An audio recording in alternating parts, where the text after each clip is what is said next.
அத்தியாயம் 1. ரயில் நிலையத்துக்கு எல்லோரும் வந்திருந்தார்கள்.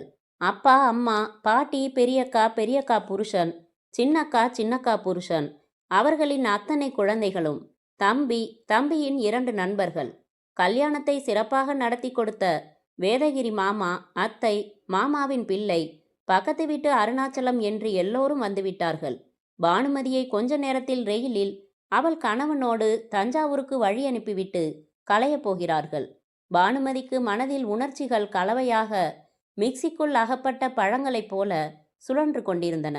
6 ஆண்டுகளாக இந்த காரணம் அந்த காரணம் என்று கல்யாணம் தள்ளிப்போய் வாழ்க்கையே நொந்து போன நேரத்தில் சம்பந்தம் அமைந்து காலையில் கழுத்தில் தாலி ஏறி திருமணமானவள் என்கிற அந்தஸ்து பெற்று கணவனோடு ஒரு புதிய வாழ்க்கையின் தொடக்கத்திற்கான பயணம் இது என்பதில் எக்கச்சக்க பெருமிதமும் மனம் கொள்ளாமல் மகிழ்ச்சியும் பொங்கினாலும் பிரிவு 26 வருடங்களாக ஒன்றாக வாழ்ந்த அம்மாவை, அப்பாவை, தம்பியை, இந்த வீட்டு சூழ்நிலை எல்லாவற்றையும் திடீரென்று பிரிந்து தடுக்க முடியாமல் அழுகை திமிரியது.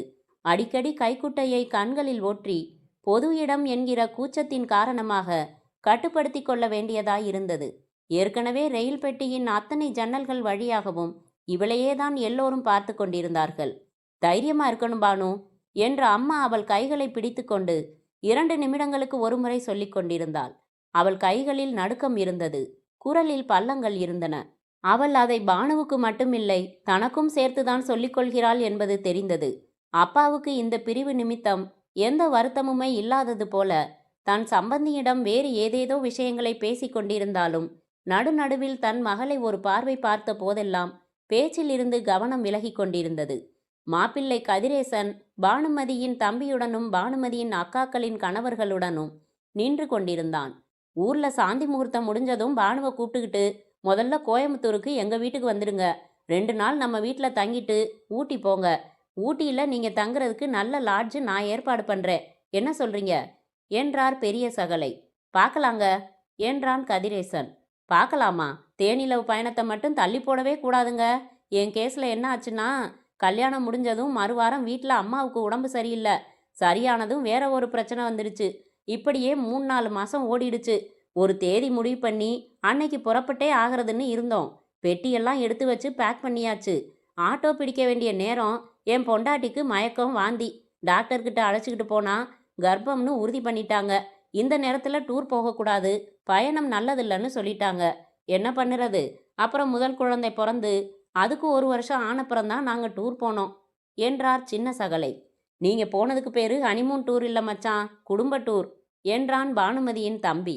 எல்லோரும் சிரித்தபோது கதிரேசன் கொஞ்சமாகத்தான் புன்னகைத்தான். ஊருக்கு போய் சேர்ந்ததும் ஒரு தந்தி கொடுத்துடுங்க. ஆகட்டுங்க. உங்கள் வீட்டில் ஒரே ஒரு பெட்ரூம் தான் பார்த்ததா ஞாபகம். அதை உங்கள் அண்ணன் தானே யூஸ் பண்ணிக்கிட்டு இருக்காரு? ஆமாம். உங்களுக்கு ஒரு தனி ரூம் செட்டப் செய்யணுமா? செய்யணுங்க. தஞ்சாவூரில் உங்கள் சாமில் எங்கே இருக்குது? மெடிக்கல் காலேஜ் போகிற ரோட்டில் இருக்குது. மரம் அறுத்து கொடுக்கறதோட சரியா, நீங்களே மரமும் விற்கிறீங்களா? 2 உண்டு. பெரிய மரங்களை அஸ்ஸாம், கேரளாலேருந்து வாங்கி நாங்கள் கட் பண்ணி சைஸ்களாக்கி விற்கிறதுண்டு. கூலிக்கும் கட் பண்ணி தருவோம். மில்லோட ஒட்டி சின்ன மரக்கடையும் இருக்குது. நீங்கள் தான் முழுக்க பார்த்துக்கிறீங்களா? இல்லை, அண்ணன் தான் பார்த்துக்கிறாரு. 10 வருஷத்துக்கு முன்னாடி அவர் தான் பேங்க் லோன் போட்டு ஆரம்பித்தார். நான் காலேஜில் படிச்சுக்கிட்டு இருந்தேன். படித்து முடித்ததும் அண்ணனோடவே தொழிலில் இறங்கிட்டேன்.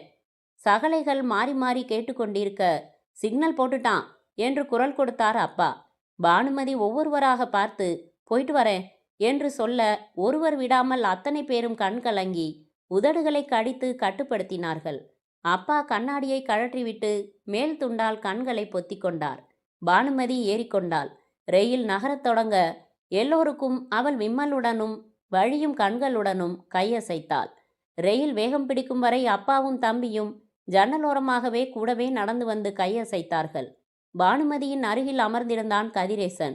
அவர்கள் இருவரும் மட்டும் தனியாக பேசிக்கொண்டு வரட்டும் என்பதற்காகவே கதிரேசனின் அப்பா, அம்மா, அண்ணன், அண்ணி, மற்றவர்களுக்கு அதே பெட்டியில் கொஞ்சம் எண்கள் தள்ளி டிக்கெட் எடுத்திருந்தான் பானுமதியின் தம்பி. இவர்கள் பகுதியில் இவர்கள் 2 பேரை தவிர இருந்த 4 பேரும் வெளிநாட்டு சுற்றுலா பயணிகளாக அமைந்ததில் பானுமதிக்கு சற்று ஆறுதலாக இருந்தது.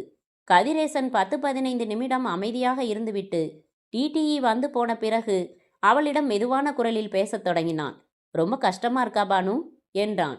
அது ஒரு பக்கம் இருந்தாலும் மறுபக்கம் சந்தோஷமா தான் இருக்கு என்றாள். பெண் பார்த்து நிச்சயமான அன்றைக்கே தனிமையில் கொஞ்ச நேரம் பேசி இருந்ததாலும் கல்யாணத்திற்கு முதல் நாளான நேற்று தனிமை அமைத்துக்கொண்டு பேசி புறங்கையில் முத்தம் வரை வந்திருந்ததாலும் சங்கோஜம் சற்று குறைந்திருந்தது. என்ன சந்தோஷம்? என்ன கேள்வி இது? கல்யாணம்னா சந்தோஷம் இருக்காதா? அதுலேயும் மற்ற பொண்ணுங்களை விட நான் 10 மடங்கு சந்தோஷப்பட்டு தான் ஆகணும். ஏன் அப்படி? அப்பா உங்ககிட்ட சொன்னதா சொன்னாங்க.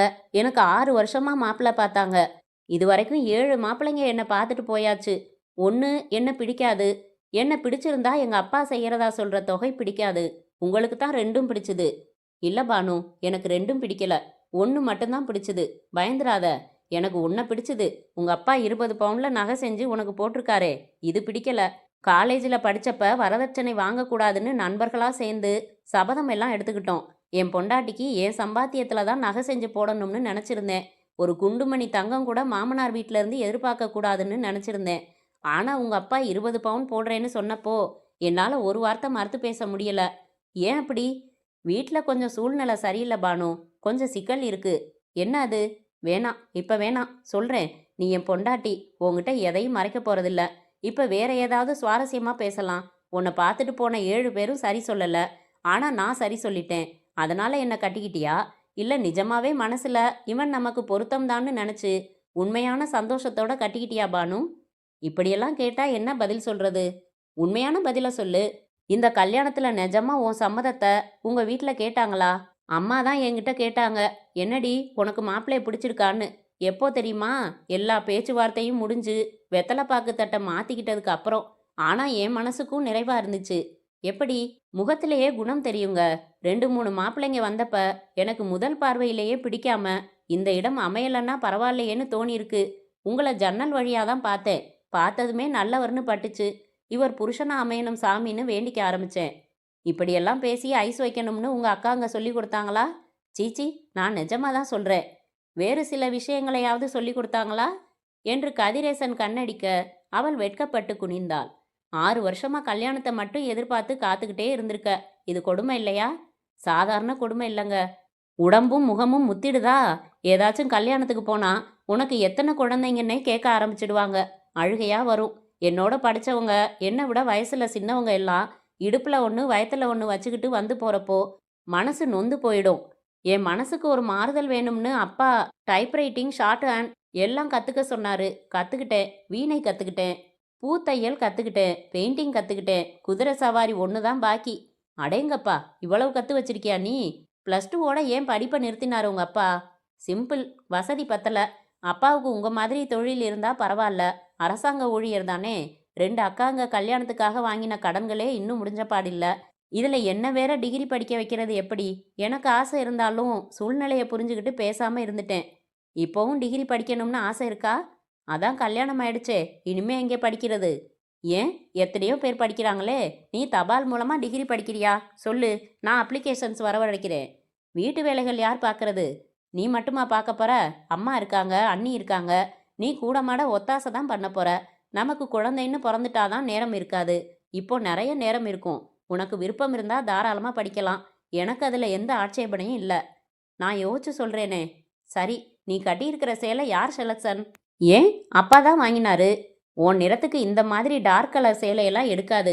லைட் கலர் சேலை தான் எடுப்பா இருக்கும். நேற்று காலையில் கட்டியிருந்தியே, க்ரீம் கலரில் சிவப்பு பூவாக இருந்த சேலை, அது ரொம்ப டாப்பாக இருந்துச்சு. அது பெரியக்கா வாங்கி கொடுத்த சேலை. ஐயோ, நீங்கள் முதல்லே சொல்லியிருந்தா லைட் கலர் சேலை கட்டிட்டு வந்திருப்பேனே. பரவாயில்ல, இப்போ என்ன அதனால்? இதே மாதிரி நான் ஒன்று சொல்லவா? என்ன? உங்களை பற்றி சொல்லு. கோச்சுப்பீங்களா? கோச்சுக்க மாட்டேன், சொல்லு. உங்கள் உதட்டை பார்த்துட்டு என் தம்பி சொன்னான், நீங்கள் சிகரெட் குடிப்பீங்கன்னு. குடிப்பீங்களா? கதிரேசன் சற்றே தயங்கி விட்டு, அடிக்கடி இல்லை, எப்பயாவது. வேணாமே, அது எதுக்கு கன்றாவி, விட்டுடுங்களேன். நானே ரொம்ப குறைச்சிட்டேன், சீக்கிரத்தில் விட்டுடுறேன். நேற்று சாயங்காலம் என்னோட பேசுறதுக்கு வந்தீங்களே, அதுக்கு முன்னாடி சிகரெட் பிடிச்சிருந்தீங்க தானே? ஆமாம். துப்பறிஞ்சியா? இல்லை, வாடை அடிச்சுது. அதுக்காகத்தான் வாயில் ஏதோ போட்டு குதப்பிக்கிட்டு இருந்தீங்கன்னு தெரியும். பெரிய ஆளாக இருப்ப போலிருக்கே நீ. சரி, கொஞ்சம் இரு. இந்த புத்தகம் படிக்கிறதுனா படி. புது பொண்டாட்டி வந்ததும் நம்ம எல்லாம் மறந்துட்டான்னு நினச்சிட போகிறாங்க. நான் அப்பா அம்மா கிட்ட 2 வார்த்தை பேசிட்டு வந்துடுறேன். கதிரேசன் எழுந்து ரெயிலின் ஓட்டத்திற்கேற்ப நடந்து வேறு பகுதிக்கு சென்றதும் பானுமதி அவன் கொடுத்த புத்தகத்தை புரட்டினாள். எதிலும் மனம் ஒன்றவில்லை. மனதில் இப்போது பிரிவின் வலி இல்லை, சந்தோஷம் மட்டுமே அலையடித்துக் கொண்டிருந்தது. அத்தியாயம் 2. தன் கணவனின் வீட்டில் பானுமதியால் ஒரே வாரத்தில் சுலபமாக ஒன்றிக்கொள்ள முடிந்தது. வீட்டின் உறுப்பினர்களின் குணங்களை ஓரளவு புரிந்து கொண்டு விட முடிந்தது. மாமனார் விநாயகம் இருக்கும் 2 ஏக்கர் வயலின் பொறுப்புகளை ஏற்றிருப்பது புரிந்தது.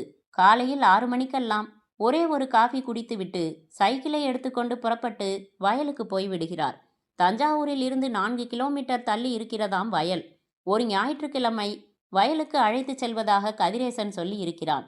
காலையில் போகிற மாமனார் 12 மணிக்குத்தான் திரும்பி வருகிறார். மீண்டும் ஒரு முறை குளிக்கிறார்.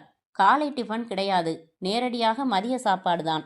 சாப்பிட்டு விட்டு தரையில் பாய் கூட போட்டுக்கொள்ளாமல் மேல் துண்டை விரித்து கையையே தலையணையாக வைத்துக்கொண்டு படுத்தால் 5:30 மணிக்குத்தான் எழுந்திருக்கிறார். அதன் பிறகு முகம் கழுவி காஃபி குடிக்கிறார். பிறகு தன் 2 பேர குழந்தைகளோடு விளையாடிவிட்டு அவர்களுக்கு டியூசன் வாத்தியாராகவும் மாறிவிடுகிறார். 9 மணிக்கெல்லாம் சாப்பிட்டுவிட்டு ஒரு வாக்கிங் போய் திரும்பியதும் கொஞ்ச நேரம் ராமாயணம் படிக்கிறார். அவர் ராமாயணம் வாய்விட்டு படிக்கும்போது அத்தை அருகில் உட்கார்ந்திருப்பார். அத்தை ஒரு சொல் சொல்வதில்லை, சிரித்த முகம். எல்லா வேலைகளையும் அவர்களே எடுத்து போட்டு செய்கிறார்கள். வேலைகளை அவரிடம் இருந்து வற்புறுத்தி பிடுங்கித்தான் இவளாகட்டும் அக்காவாகட்டும் செய்ய வேண்டியிருக்கிறது. கதிரேசனின் அண்ணன் சுந்தரராமனுக்கு வாழ்க்கைப்பட்ட அக்கா மீனாட்சிக்கு சொந்த ஊர் மதுரை. உயரம், ஒடிசலான தேகம், கோணல் வகிடெடுத்து ஒற்றை பின்னல், பொறாமைப்பட வேண்டிய நீளமான கூந்தல். அவர்களும் இனிமையாகத்தான் பழகுகிறார்கள். அக்காவுக்கு ரொம்ப பிடித்தமான விஷயம் ரேடியோ. குளிக்கும்போது, சமைக்கும்போது, காய்கறி நறுக்கும்போது, பூ கட்டும்போது எப்போதும் ரேடியோவில் சினிமா பாடல்கள் ஒலிக்க வேண்டும். ஓரளவு எல்லா பாடல்களும் மனப்பாடம். பாடல்களோடு சன்னமாக இவர்களும் இணைந்து பாடுகிறார்கள். அக்காவுக்கு 2 பையன்கள், ரமேஷ், கார்த்திக். 3வது எல்கேஜி படிக்கிறார்கள். இரண்டும் சித்தி சித்தி என்று ஒட்டி கொண்டு விட்டன. கதிரேசனின் அண்ணன் சுந்தரராமன் மட்டும்தான் இந்த வீட்டில் கொஞ்சம் கரடு முரடாக தெரிகிறார். ஒரு வார்த்தை கூட இதுவரை பேசவில்லை. அது பண்பாடா இல்லை சுபாவமா தெரியவில்லை. எப்போதும் சிந்தனை.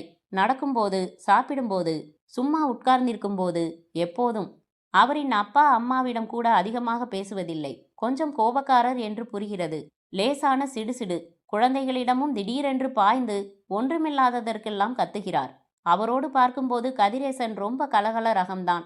ஒரு வாரத்தில் 2 தடவை சினிமாவுக்கு அழைத்து சென்றாயிற்று. தஞ்சை பெரிய கோயிலுக்கு, சிவகங்கை பூங்காவுக்கும் அழைத்து போயாயிற்று. பூங்காவில் நேற்று கதிரேசன் கேட்டான், என்ன பானு, உனக்கு எங்க வீடு பிடிச்சிருக்கா? என்றாள் பானுமதி. என்ன நினைக்கிறியோ அதை வெளிப்படையா சொல்லு. எனக்கு பிடிச்சிருக்குங்க. எல்லாரும் ரொம்ப அன்பா பழகுறாங்க. உங்க அண்ணன் தான் கொஞ்சம் ரிசர்வ் டைப் போல இருக்கு. இல்ல, அதெல்லாம் இல்ல. பின்ன ஏன் எப்போ உம்முன்னு இருக்காரு? அவருக்கு கோபம். கோபமா? யார் மேல? அப்பா மேல, அம்மா மேல, ஏன் மேல? ஏன்? அவர் தனியா குடித்தனம் போகணும்னு ஆசைப்படுறாரு. நிஜமாவா? ஏன்? உங்க அப்பா அம்மா நல்லா அன்பா தானே இருக்காங்க. இந்த வீட்ல என்ன பிரச்சனை? ஏதாவது சண்டையா? அதில்ல. மதுரையில் இருக்கிற அவரோட மாமனார் போடுற தூபம் தான் எல்லாம். அவர் அங்கே நகைக்கடை வச்சிருக்காரு. நல்ல வசதி. இடம் வாங்கி பங்களா மாதிரி பெருசா வீடு கட்டிட்டாரு. சரி, அதனால? அண்ணனுக்கு கொஞ்ச நாளா இந்த மரக்கடை, மில் தொழில் பிடிக்கல. போட்டி அதிகம். முந்தி மாதிரி அதிக லாபம் இல்லை. இவரும் கொஞ்ச நாளா வியாபாரத்துல சரியா அக்கறை காட்டாதால இப்போ தொழில் கொஞ்சம் டல்லு தான். இவர் மாமனார் என்ன சொல்றாருன்னா, மதுரைக்கு வந்துருங்க மாப்பிள்ள, என் வீட்டில் தங்க வேணாம், அது கௌரவ குறைச்சல். தனியா வீடு பிடிச்சு தரேன், வாடகைக்கு கடை பிடிச்சு தரேன், தொழில் கத்து தரேன், நகைக்கடை வையுங்க, 5 வருஷத்துல ஓஹோன்னு வந்துடலாம். முதல் எல்லாம் நான் கடனாவே தரேன்னு சொல்றாரு. இவருக்கு இந்த திட்டம் பிடிச்சு போச்சு. வீட்டில் சொன்னாரு. அப்பா அம்மாவுக்கு பிடிக்கல. கோபம் வந்துருச்சு. சத்தம் போட்டாங்க. எல்லாம் நம்ம கல்யாணத்துக்கு 10 நாள் இருக்கிறப்ப நடந்துச்சு. இதுல நான் எங்க அப்பா பக்கம் பேசினதால என் மேலேயும் அவருக்கு வருத்தம். உள்ள தொழிலையே சிறப்பா செஞ்சு விரிவு செய்ய முடியாதா? மனசு வச்சா முடியும். மரத்தொழிலில் முன்னேறி கோடீஸ்வரன் ஆனவங்கெல்லாம் இல்லையா? இவருக்கு என்னவோ நகைக்கடை தொழிலில் திடீர்னு ஆசை வந்துருச்சு. மறுபடி அப்பா கிட்ட சம்மதம் கேட்டு வற்புறுத்தினாரு. எதுவா இருந்தாலும் கதிரேசன் கல்யாணம் நடந்து முடியட்டும், அதுக்கப்புறமா பேசிக்கலாம்னு சொல்லி வாய் அடைச்சிட்டாரு. எந்த நேரமும் அந்த பிரச்சனை வீட்டில் ஆரம்பிக்கலாம். பானுமதியின் முகம் வாடிப்போனது. இதுக்கு நீயே வருத்தப்படுற? குடும்பம்னு இருந்தா இது மாதிரி எல்லாம் தான் இருக்கும். அதுக்கில்ல, சின்ன மருமக வந்த நேரம் குடும்பம் பிரிஞ்சிடுச்சுன்னு நாளைக்கு பேச்சு வராதா? அந்த மாதிரி எல்லாம் ஆயிடாது. அண்ணன் துள்ளுவாரை ஒழிய அப்பாவோட வார்த்தைக்கு கட்டுப்பட்டவர் தான். இந்த யோசனையே வேணாம், விட்டுடுன்னு அப்பா தீர்மானமா சொல்லிட்டாரு. அதை மீறி ஒரு முடிவும் செய்ய மாட்டாரு. கொஞ்ச நாளைக்கு வருத்தமா இருப்பாரு, அப்புறம் சரியா போயிடும். எனக்கு என்னவோ கலக்கமா இருக்குங்க. அசடு, எதிர்பார்க்காம ஏதாச்சும் நம்ம விருப்பத்துக்கு மாறா நடந்தா அதுக்கு நாம என்னதான் செய்ய முடியும்? உன்னை யாரும் பழி சொல்ல மாட்டாங்க. நீ அதை நினைச்சு கவலைப்படாத. வர்ற வெள்ளிக்கிழமைய நினைச்சு கவலைப்பட்டா போதும். வெள்ளிக்கிழமையா? என்ன அன்னைக்கு? தெரியாது? ம். நிஜமா தெரியாது? கதிரேசன் சுற்றுமுற்றும் பார்த்துவிட்டு அவளை லேசாக அணைத்து கொண்டு, வெள்ளிக்கிழமை தான் நாள் பார்த்துருக்காங்க. அன்னைக்கு ராத்திரி தான் இந்த பாப்பாவும் சேர்ந்து ஒரு குட்டி பாப்பா உருவாக்குற முயற்சியை ஆரம்பிக்க போகுதாம் என்றான். சீ என்று முகம் சிவந்து விலகினாள் பானுமதி. வெள்ளிக்கிழமை சுந்தர்ராமனின் அறையில் இருந்த கட்டிலை பூ போட்டு அலங்கரித்து பானுமதியையும் அலங்கரித்து அனுப்பி வைத்தார்கள். கதவை சாத்திவிட்டு மெல்ல நடந்து வந்தாள். அறையில் ஊதுவத்தி மனம் நிறைந்திருந்தது. கட்டிலில் வாரி தெளிக்கப்பட்ட மல்லிகை பூக்களின் கும்மென்ற வாசனை வேறு. கட்டிலில் கை கட்டி அமர்ந்திருந்த கதிரேசன், வா வந்து உக்காரு, பால் குடிக்கிற வேலையெல்லாம் அப்புறம் பார்த்துக்கலாம் என்றான். அருகில் வந்து படபடக்கும் இதயத்துடன் நின்றவளின் கை பிடித்து தன்னருகில் உட்கார வைத்தான். அவள் முகத்தை தாடை பற்றி நிமிர்த்தி திடுக்கிட்டான். ஏய், என்னாச்சு? எதுக்கு அழற? இல்லைங்க. அவளுக்கு தொண்டை அடைத்தது. என்னம்மா என்றான் இரண்டு கன்னங்களையும் ஏந்தி. சினிமாவில் இந்த மாதிரி சீனை பார்த்துட்டு என் வாழ்க்கையில் இந்த மாதிரி ஒரு சந்தர்ப்பம் உண்டான்னு ஏங்கி போயிருக்கேங்க. அழலங்க, சந்தோஷம் என்று அவன் மார்பில் சாய்ந்து விம்மினாள். அவன் அவளது முதுகை ஆதரவாக தொட்டு, உனக்கு ரொம்ப நாள் கல்யாணம் தள்ளி போனதுல தேவையில்லாமல் ஒரு தாழ்வு மனப்பான்மை வந்துருச்சு பானு. இது இயல்பா எல்லா பொண்ணுங்களுக்கும் நடக்கிறதானே. சரி, சினிமாவில் இந்த மாதிரி சீனில் என்னென்ன பார்த்துருக்க சொல்லு. போங்க, சினுங்கினாள். அத்தியாயம் 3. தேனிலவுக்காக ஊட்டி வந்து ஒரு வாரம் தங்கி உல்லாசமாக சுற்றி இனிமைகளை மட்டுமே பகிர்ந்து கொண்ட பொழுதுகளை பானுமதிக்கு பள்ளி புத்தகத்திற்குள் பட்டாம்பூச்சியை பாடம் செய்து மனதில் பதித்து கொள்ள தோன்றியது. எத்தனை சந்தோஷம், எத்தனை உற்சாகம், எத்தனை குதூகலம்! அத்தனையும் ஊரிலிருந்து திரும்பின தினத்தின் ராத்திரியே அந்த பிரச்சனையின் காரணமாக தொலைந்து போயிற்று. இரவு சாப்பாடு முடிந்து குடும்பத்தின் அத்தனை உறுப்பினர்களும் வீட்டின் கூடத்தில் அமர்ந்திருக்கும் போது தொண்டையை செருமிக்கொண்டு சுந்தர்ராமன் ஆரம்பித்தான். அப்பா, என்ன முடிவு செஞ்சீங்க? எதை பத்திப்பா என்றார் அப்பா. தம்பியோட கல்யாணம் முடிஞ்சதும் ஒரு முடிவெடுக்கலாம்னு சொன்னீங்க. கல்யாணம் முடிஞ்சு 15-20 நாள் ஆயிடுச்சு. அதான் கேட்டேன்.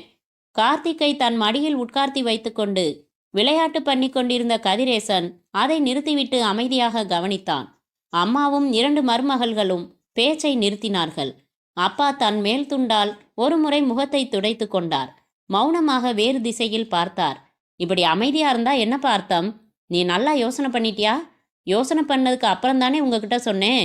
இந்த தொழிலில் லாபம் நல்லா தானே இருக்குதான். அதை விட உழைப்பு அதிகமாக இருக்கு, முதலீடு அதிகமாக இருக்கு, நிறைய போட்டி இருக்கு. இதை விட நகைத்தொழில் எனக்கு பிடிச்சிருக்கு.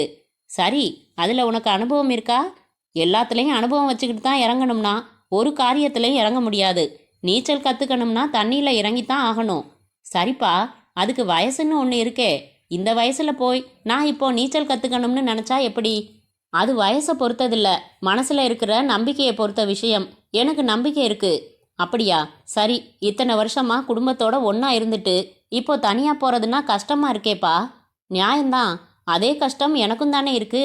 தாலி கழுத்தில் ஏறினதுமே ஒவ்வொரு பொண்ணும் அவளோட குடும்பத்தை விட்டு பிரிஞ்சு தானே வர்றாங்க. அதில் கஷ்டம் இல்லையா என்ன? அவங்களோட எதிர்கால வாழ்க்கைக்காக அப்படி வர வேண்டியிருக்கே.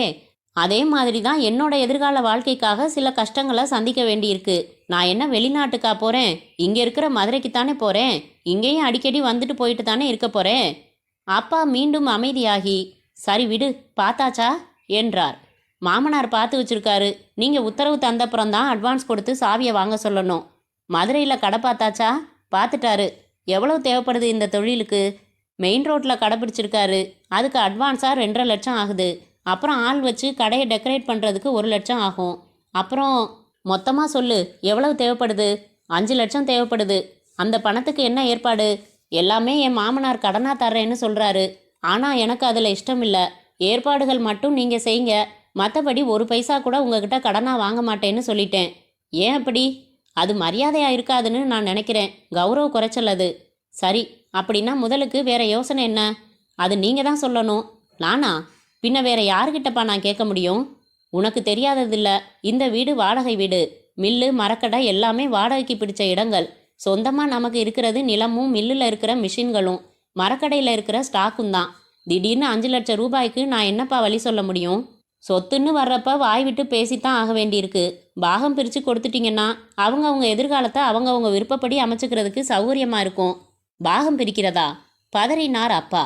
என்னப்பா தீய மிதிச்சிட்ட மாதிரி பதறீங்க? நாட்டில் ஊரில் நடக்காத ஒன்றையா நான் சொல்லிட்டேன்? உலகத்தில் எல்லாம் தான் நடக்குது. நல்லதும் நடக்குது, கெட்டதும் நடக்குது. இது நம்ம வீட்டில் நடக்கணுமாப்பா? சுந்தர்ராமன் பதில் தேடி மௌனம் காத்த நேரத்தில் கதிரேசன் மெதுவாக சொன்னான். அப்பா, அண்ணன் இவ்வளோ பெரிய விஷயத்த ஒரே நாளில் முடிவு எடுத்திருக்க மாட்டாரு. நல்லா யோசனை பண்ணி தான் பேசுகிறாருன்னு நான் நினைக்கிறேன். ஒரு முடிவுக்கு வந்ததுக்கப்புறம் நீங்கள் ஒவ்வொன்றுக்கும் கேள்வி கேட்க வேணாம், தடையாக நிற்கவும் வேணாம். சொத்து பத்துகளை எப்படி பிரிச்சுக்கணும்னு அவர் ஆசைப்படுறாரோ அப்படியே செய்யட்டும். அவர் எந்த மாதிரி முடிவெடுத்தாலும் அதில் எனக்கு முழு சம்மதம். பாகம் பிரிக்கிறதுன்னு ஆரம்பிச்ச சம்மந்தப்பட்டவன் தன் முடிவை சொல்லிட்டான். நான் இனிமே எதுவும் பேசலப்பா. எப்படி செய்யணும்னு பிரியப்படுற நீ என்றார் அப்பா. மரம் இல்லுங்கிறது முழுக்க என்னோட முயற்சி. நான் தான் அலைஞ்சு திரிஞ்சு அவனை பிடிச்சி இவனை பிடிச்சி கடன் வாங்கி ஆரம்பித்தேன். அதில் வந்த லாபத்தில் தான் மரக்கடை ஆரம்பித்தோம். அதை ஒரு நிலைக்கு கொண்டு வர்றதுக்கு நான் தான் பிரயாசப்பட்டேன். அப்போ எல்லாம் தம்பி படிச்சுக்கிட்டு இருந்தான். படித்து முடித்து இப்போ தான் கொஞ்சம் பொறுப்பு எடுத்துக்கிட்டான். அதனால் மில் கடை, இதில் உள்ள மிஷின்கள், மர இருப்பு, இதுக்கெல்லாம் ஒரு மதிப்பு போடலாம். அதில் 10% தம்பிக்கு கொடுத்துட்றேன். அப்புறம் நிலம் தாத்தா கிட்ட இருந்து உங்களுக்கு வந்தது. பாட்டன் சொத்து பேரனுக்கு தான்னு சொல்லுவாங்க. அதை சமமாக பிரித்து கொடுத்துருங்க. பிரிக்கிறதுனா எப்படிப்பா? எல்லாத்தையும் விற்க சொல்கிறியா? விற்க சொல்லலையே. நான் சொன்னபடி எல்லாத்துக்கும் இன்னைய தேதிக்கு மதிப்பு போடலாம். எனக்கு சேர வேண்டியதை பணமாக கொடுத்துட்டா சரியாக போச்சு. ஓஹோ, சரி, நீயே மதிப்பு போட்டும் வச்சிருப்பன்னு நினைக்கிறேன். சும்மா சொல்லு. நிலம் என்ன மதிப்பு? மில் சாமான்கள் என்ன மதிப்பு? நிலம் அதிகமாக போகாதுப்பா. 60,000 தான் இன்னைக்கு அதிகபட்சமான மதிப்பு. சரி, மிஷின், மர ஸ்டாக்கு இதெல்லாம் கணக்கு போட்டதில் 3.5 லட்சம் வருது. அதில் 35,000 உன் தம்பிக்கு தர்றதா சொல்கிற. ஆமாம், நில மதிப்பில் 30,000 ரெண்டு பேருக்கும். ரெண்டையும் கூட்டினா 3,45,000 ரூபாய் உனக்கு கொடுத்துட்டு மில் கடையை தம்பி பார்த்துக்கலாம். நிலத்தை சாகுபடி செய்யலாம். ஆமாம், திடீர்னு அவ்வளோ பணத்துக்கு அவன் எங்கப்பா போவான்? தனிப்பட்ட முறையில் அவனுக்கு சொத்து ஏது? அதுக்கு நான் என்னப்பா செய்ய முடியும்? மாற்று யோசனை இருக்கா? மாற்று யோசனைன்னா எல்லாத்தையும் விற்று பணமாக மாற்றி பிரிச்சுக்கிறது தான். நிலத்தை நம்பி தான் சாப்பிட்டுக்கிட்டு இருக்கோம். தொழிலை நம்பி தான் மற்ற செலவுகள் பண்ணிக்கிட்டு இருக்கோம். எல்லாத்தையும் வித்துடுனா வருமானத்துக்கு என்னப்பா வழி? எனக்கு பணம் தேவைப்படுதேப்பா, அதுக்கு என்ன வழி? வீடு முழுக்க அமைதி பற்றி கொண்டது. அப்பா முகத்தில் கோபம் குமுறி கொண்டு இருப்பதை நடுங்கும் உதடுகள் காட்டி கொடுத்தன. கதிரேசன் எச்சில் விழுங்கினான். பானுமதியை பார்த்தான். அவள் கலவரமான முகத்துடன் இருந்தாள். ஏன்னே, நானே நேரடியாக கேட்குறேன். பாட்டன் சொத்துல நமக்கு பங்கு இருக்குதான். அதை இப்போவே பிரிச்சுக்கணுமா? உங்களுக்கு தேவைப்படுறதோ 5 லட்சம். நிலம் விற்றா உங்கள் பங்குக்கு வரப்போகிறது 30,000 தான். அதனால் நிலத்தை விற்கவும் வேணாம், இப்போ பிரிச்சுக்கவும் வேணாம்னு நான் நினைக்கிறேன். என்னைக்கு இருந்தாலும் உங்கள் பங்கு அதில் இருக்கும். பின்னாடி ஒரு சந்தர்ப்பத்தில் அதை பிரிச்சுக்கலாமே. சரி, அதுவும் நியாயம்தான். எப்படியும் துண்டு விழற தொகையை நான் வேறு சில கடன் வகைகள் மூலமாக தான் சரி கட்ட போகிறேன். அதோட இந்த 30,000த்தையும் அட்ஜஸ்ட் பண்ணிக்கிறேன். நிலத்தை நீ சொன்ன மாதிரியே இப்போ விற்க வேணாம், பின்னாடி பார்த்துக்கலாம். நான் சொன்னதை ஒத்துக்கிட்டதுக்கு சந்தோஷம். இப்போ மில்லு கடை பற்றி பேசலாம். 10% தர்றதா சொன்னீங்களே, அது கூட எனக்கு வேணாம். தப்பாக நினைக்கக்கூடாது. எப்படி உங்கள் மாமனார்கிட்ட இருந்து கடன் வாங்குறது உங்களுக்கு கௌரவ குறைச்சலோ, அதே மாதிரி உங்ககிட்ட இருந்து நான் முதலே போடாத ஒரு தொழிலிருந்து பங்கு வாங்கிக்க பிரியப்படலை. பானுமதிக்கு உடம்பு முழுக்க சிலிர்த்தது. அண்ணனுக்கும் தம்பிக்கும் குணத்தில் எத்தனை வித்தியாசம்! சச்ச, இதுதான் தன்மானம். இல்லப்பா, நீ முதல் போடலைன்னாலும் நீயும் உழைச்சிருக்க. அதுக்கு சம்பளமாக இந்த வீட்டில் சாப்பிட்ருக்கேன், அது போதும். முழுக்க உங்கள் முயற்சியில் தொடங்கி நடத்தின அந்த தொழிலில் உள்ள எல்லா தொகையையும் நீங்களே எடுத்துக்கங்க. ஆனால் இப்போ நீங்கள் இந்த தொழிலை விட்டுட்டு போகிறதால எனக்கு ஒரு தொழில் வேணுங்கிறதால இந்த தொழிலை நாளையிலேருந்து நான் பொறுப்பு எடுத்துக்கிறேன். நாளைக்கு நான் பொறுப்பு எடுத்துக்கிறப்போ என் கையில் முதலீடுன்னு சொல்ல ஒரு பைசா இல்லை. இந்த தொழிலை லாபகரமாக நடத்த முடியும்னு நம்பிக்கை மட்டும் இருக்குது. அந்த நம்பிக்கை தான் முதலீடு. இன்னைய தேதி வரைக்கும் நீங்கள் கணக்கு பார்த்த அந்த 3.5 லட்சம் தொகை இருக்கே, அதை நீங்கள் எனக்கு கடனாக கொடுத்ததா இருக்கட்டும். நாளைய தேதியிலேருந்து அந்த தொகைக்கு ஒரு வட்டியும் போட்டுக்கலாம். எனக்கு 3 வருஷம் அவகாசம் கொடுங்க. 3 வருஷத்தில் கடன் வட்டி ரெண்டையும் சேர்த்து உங்களுக்கு கொடுத்துட்றேன். அதாவது சம்பாதிச்சு கொடுத்துட்றேன்னு சொல்கிறேன். நீ கொடுப்ப, உன்னால் முடியும், அதில் எந்த சந்தேகமும் இல்லை. ஆனால் எனக்கு இப்போ பணம் தேவைப்படுதே கதிரேசா. உங்கள் மாமனார் தான் தர காத்துக்கிட்டு இருக்காரே, அதான் அவர்கிட்ட வாங்குறத நான் விரும்பலைன்னு சொன்னேனே. உங்கள் கௌரவத்துக்காக உங்கள் தம்பியோட எதிர்காலம் பாழாகணுமா? இந்த கடையை எவனோ ஒருத்தனுக்கு வித்துருவீங்க. தொழிலும் இல்லாமல் வேறு தொழில் ஆரம்பிக்க முதலும் இல்லாமல் நான் எப்படின்னு என் வாழ்க்கையை நடத்துறது? உன் எதிர்காலத்தை நான் எங்கே பாழாக்குறேன்? எனக்கு இப்போ உடனடியாக பணம் தேவைப்படுது. அதை ஏற்பாடு பண்ணிட்டு நீயே நடத்துன்னு சொல்கிறேன். மாமனாருங்கிறவரு எனக்கு மட்டும்தான் இருக்காரா? உனக்கு இல்லையா? கேட்டுப்பாரு. உங்கள் மாமனார் மாதிரி என் மாமனார் வசதியானவரா இல்லையேன்னு. அப்படி வசதியானவரா இருந்தா நான் நிச்சயமாக கேட்பேன். கடன் வாங்குறதுல 3வது மனுஷன்கிட்ட வாங்காம சொந்த மாமனார்கிட்ட வாங்குறதுல தப்பில்லை. அது உன் கொள்கையா இருக்கலாம். அப்போ என்னதான் சொல்றீங்க? நிலத்தை விற்க வேணாம்ப்பா, பின்னாடி பார்த்துக்கலாம். தொழிலை பொறுத்த வரைக்கும் ஏற்கனவே சில பார்ட்டிகள் கேட்டுக்கிட்டு இருக்காங்க. 3,10,000ன்னு ஒரு பார்ட்டி நெருங்கி வந்திருக்கு. இன்னும் நான் பிடிப்பா பதில் சொல்லலை. ஏதோ ஒரு வழியில் உன்னால் அந்த தொகையை ஏற்பாடு செஞ்சு தர முடியும்னா நீ தாராளமாக தொழிலை எடுத்து நடத்து. நம்ம தொழில் நமக்குள்ளேயே தொடர்றதால எனக்கு சந்தோஷம்தான். 3 வருஷம் கழித்து பணம் வாங்கிக்கிற சூழ்நிலையில் நான் இல்லை. ஏன்னா எனக்கு இப்போ உடனடியாக பணம் தேவைப்படுது. நல்லா யோசி. 4 நாளில் பதில் சொல்லு. நீ பதில் சொன்னதுக்கப்புறம் என்ன கேட்டிருக்கிறவங்களுக்கு நான் பதில் சொல்லணும். இந்த விஷயத்துல இதுக்கு மேலே பின்னி பின்னி பேசிக்கிட்டு இருக்கிறதுக்கு எனக்கு விருப்பம் இல்லை என்ற சுந்தர்ராமன் எழுந்து தனது அறைக்கு செல்ல சில வினாடிகளில் அவன் மனைவியும் பையன்களை கூட்டிக் கொண்டு அறைக்கு சென்றாள். அமைதியாக உட்கார்ந்திருந்த அப்பாவிடம் வந்தான் கதிரேசன். ஏன்பா ரொம்ப இடிஞ்சு போயிட்டீங்க? இதெல்லாம் எதிர்பார்த்தது தானே? எல்லாம் இப்பவே பிரிச்சுக்கணும்னு அவன் சொல்லுவான்னு நான் எதிர்பார்க்கவே இல்லை. அவர் பார்ட்டிக்கிட்ட பேசிக்கிட்டு இருக்கிறாருங்கிற வரைக்கும் எனக்கு தெரியும்ப்பா. உங்ககிட்ட சொன்னா நீங்க மனசு சங்கடப்படுவீங்கன்னு தான் நான் சொல்லலை. இவனுக்கு எப்படி எடுத்து சொல்றதுனே புரியலையேப்பா. என்ன எடுத்து சொல்லணும்ப்பா? தன்னை பத்தியே நினைக்கிறானே ஒழிய உன்னை பத்தி நினைக்க மாட்டேங்கிறானே. நீ சொன்னது படு நியாயமான பேச்சுப்பா. நீ ஆரம்பிச்ச தொழில்தான், நான் பார்க்குறேன். அசல் வட்டி எல்லாம் சேர்த்து திருப்பி தரதுக்கு 3 வருஷம் அவகாசம் கொடுன்னு கேட்டியே, ரொம்ப நியாயம். மாட்டேங்கிறானே, அது பிடிவாதம், வீம்பு, திமிரு. கோவப்படாதீங்கப்பா. அவர் நிலைமை அப்படி. 4 நாள் அவகாசம் கொடுத்துருக்காரே, என்ன செய்ய முடியும்னு யோசிக்கலாம். மாடியில் பிளைவுட் கொண்டு தடுத்து உருவாக்கப்பட்ட தனது அறைக்குள் அமைதியாக நடந்த கதிரேசனை பானுமதி பின்தொடர்ந்தாள். அறைக்குள் வந்து அவளும் வந்ததும் கதவை சாத்தின கதிரேசன், சாரி பானுமதி, ரொம்ப டென்ஷனாக இருக்கு, ஒரு சிகரெட் பிடிச்சுக்கிறேன் என்று சொல்லி தன் மேஜை டிராயரில் இருந்து சிகரெட் எடுத்து பற்ற வைத்து கொண்டு கட்டிலில் அமர்ந்தான். பானுமதி அமைதியாய் அவன் அருகில் அமர்ந்தாள். என்னை மன்னிச்சிடு பானு என்றான் திடீரென்று. எதுக்குங்க? தொழிலை அண்ணனும் தம்பியும் சேர்ந்து தான் கவனிச்சுக்கிட்டு இருக்காங்க. அதனால 2 பேருக்கும் பங்கு இருக்கிற குடும்ப தொழில் தான்னு உங்கள் வீட்டில் எல்லாரும், ஏன் நீயும் நம்பியிருப்பீங்க. அந்த நம்பிக்கையில் தான் உன்னை எனக்கு கல்யாணம் பண்ணி கொடுத்துருக்காங்க. ஆனால் உண்மை நிலையை பார்த்தியா? நிலத்தில் என் பங்கா 30,000 இருக்கு. அவ்வளவுதான் என் மொத்த சொத்தும். இல்லைங்க, உங்ககிட்ட நிறைய சொத்துக்கள் இருக்கு. தன்மானம், நம்பிக்கை, பண்பாடு, மரியாதை, பாசம், இந்த மாதிரி நிறைய சொத்துக்கள் இருக்கு. இதுதாங்க முதலீடு. உங்களால் முன்னேற முடியுங்க. உங்கள் அண்ணன் 10% தர்றேன்னு சொன்னப்போ நீங்கள் அதை இன்னும் கொஞ்சம் கூட்டி கொடுங்கன்னு கேட்டிருந்தா என் மனசுல இருந்து எங்கேயோ விழுந்திருப்பீங்க. அதுவும் வேணாம்னு சொன்னீங்க பாருங்க. சத்தியமா எனக்கு உடம்பு பூரா சிலிர்த்து போச்சு. இப்படி ஒரு புருஷனா எனக்குன்னு ஆனந்தமா இருந்துச்சு. இப்படி ஒரு சிக்கல் இங்கே இருக்கிறப்போ ஏதாச்சும் நான் வேற தொழில் ஆரம்பிக்கிறதா இருந்தா கூட கொஞ்சம் முதலீடு தேவைப்படுமேன்னு பலதும் நினச்சிதான் உங்க அப்பா தர்றதா சொன்ன வரதட்சணைய மறுக்காம ஒத்துக்க வேண்டியதா போச்சு. அது தப்பு இல்லைங்க. எங்க அப்பாவுக்கும் ஒரு கௌரவம் இருக்கு, செய்யணும்னு ஒரு கடமை இருக்கு. என்னோட அக்காக்களுக்கு செஞ்ச மாதிரி தான் எனக்கும் செஞ்சாரு. வரதட்சணையை வற்புறுத்துறதோ பேரம் பேசுறதோ தாங்க அசிங்கம். உனக்கு என் மேல கோபம் இல்லையா? இல்ல. ஏன்? எனக்கு உங்களை பிடிச்சிருக்கு, அதனால கோபம் வரல. கதிரேசன் புன்னகைத்து கொண்டு அவள் கன்னத்தில் செல்லமாக தட்டினான். என்ன சொல்ல போறோம் உங்க அண்ணனுக்கு? என்ன சொல்ல போறோமா? நான் தான் பதில் சொல்லணும். புருஷனோட பிரச்சனையில பொண்டாட்டிக்கு பங்கு இல்லையா? இருக்கு. இப்படி நீ கேட்டதே சந்தோஷமா இருக்கு. ஏங்க, எனக்கு பிளாஸ்டிக் செட் ஒன்று, கவரிங் செட் நகை ஒன்று வாங்கி கொடுத்துருங்க.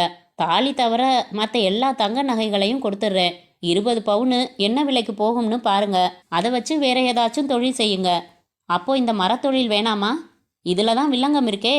எனக்கு இந்த தொழில் நல்லா தெரியும். ஏற்கனவே நல்ல பேரோட நிறைய வாடிக்கையாளர்களோட ஓட்டிக்கிட்டு இருக்கிற தொழில் இது. இதை யாருக்கோ வித்துட்டு புதுசாக ஒரு தொழிலை ஆரம்பிச்சு அந்த தொழிலை ஸ்திரப்படுத்துறது புத்திசாலித்தனமான காரியமானு யோசிக்கிறேன்.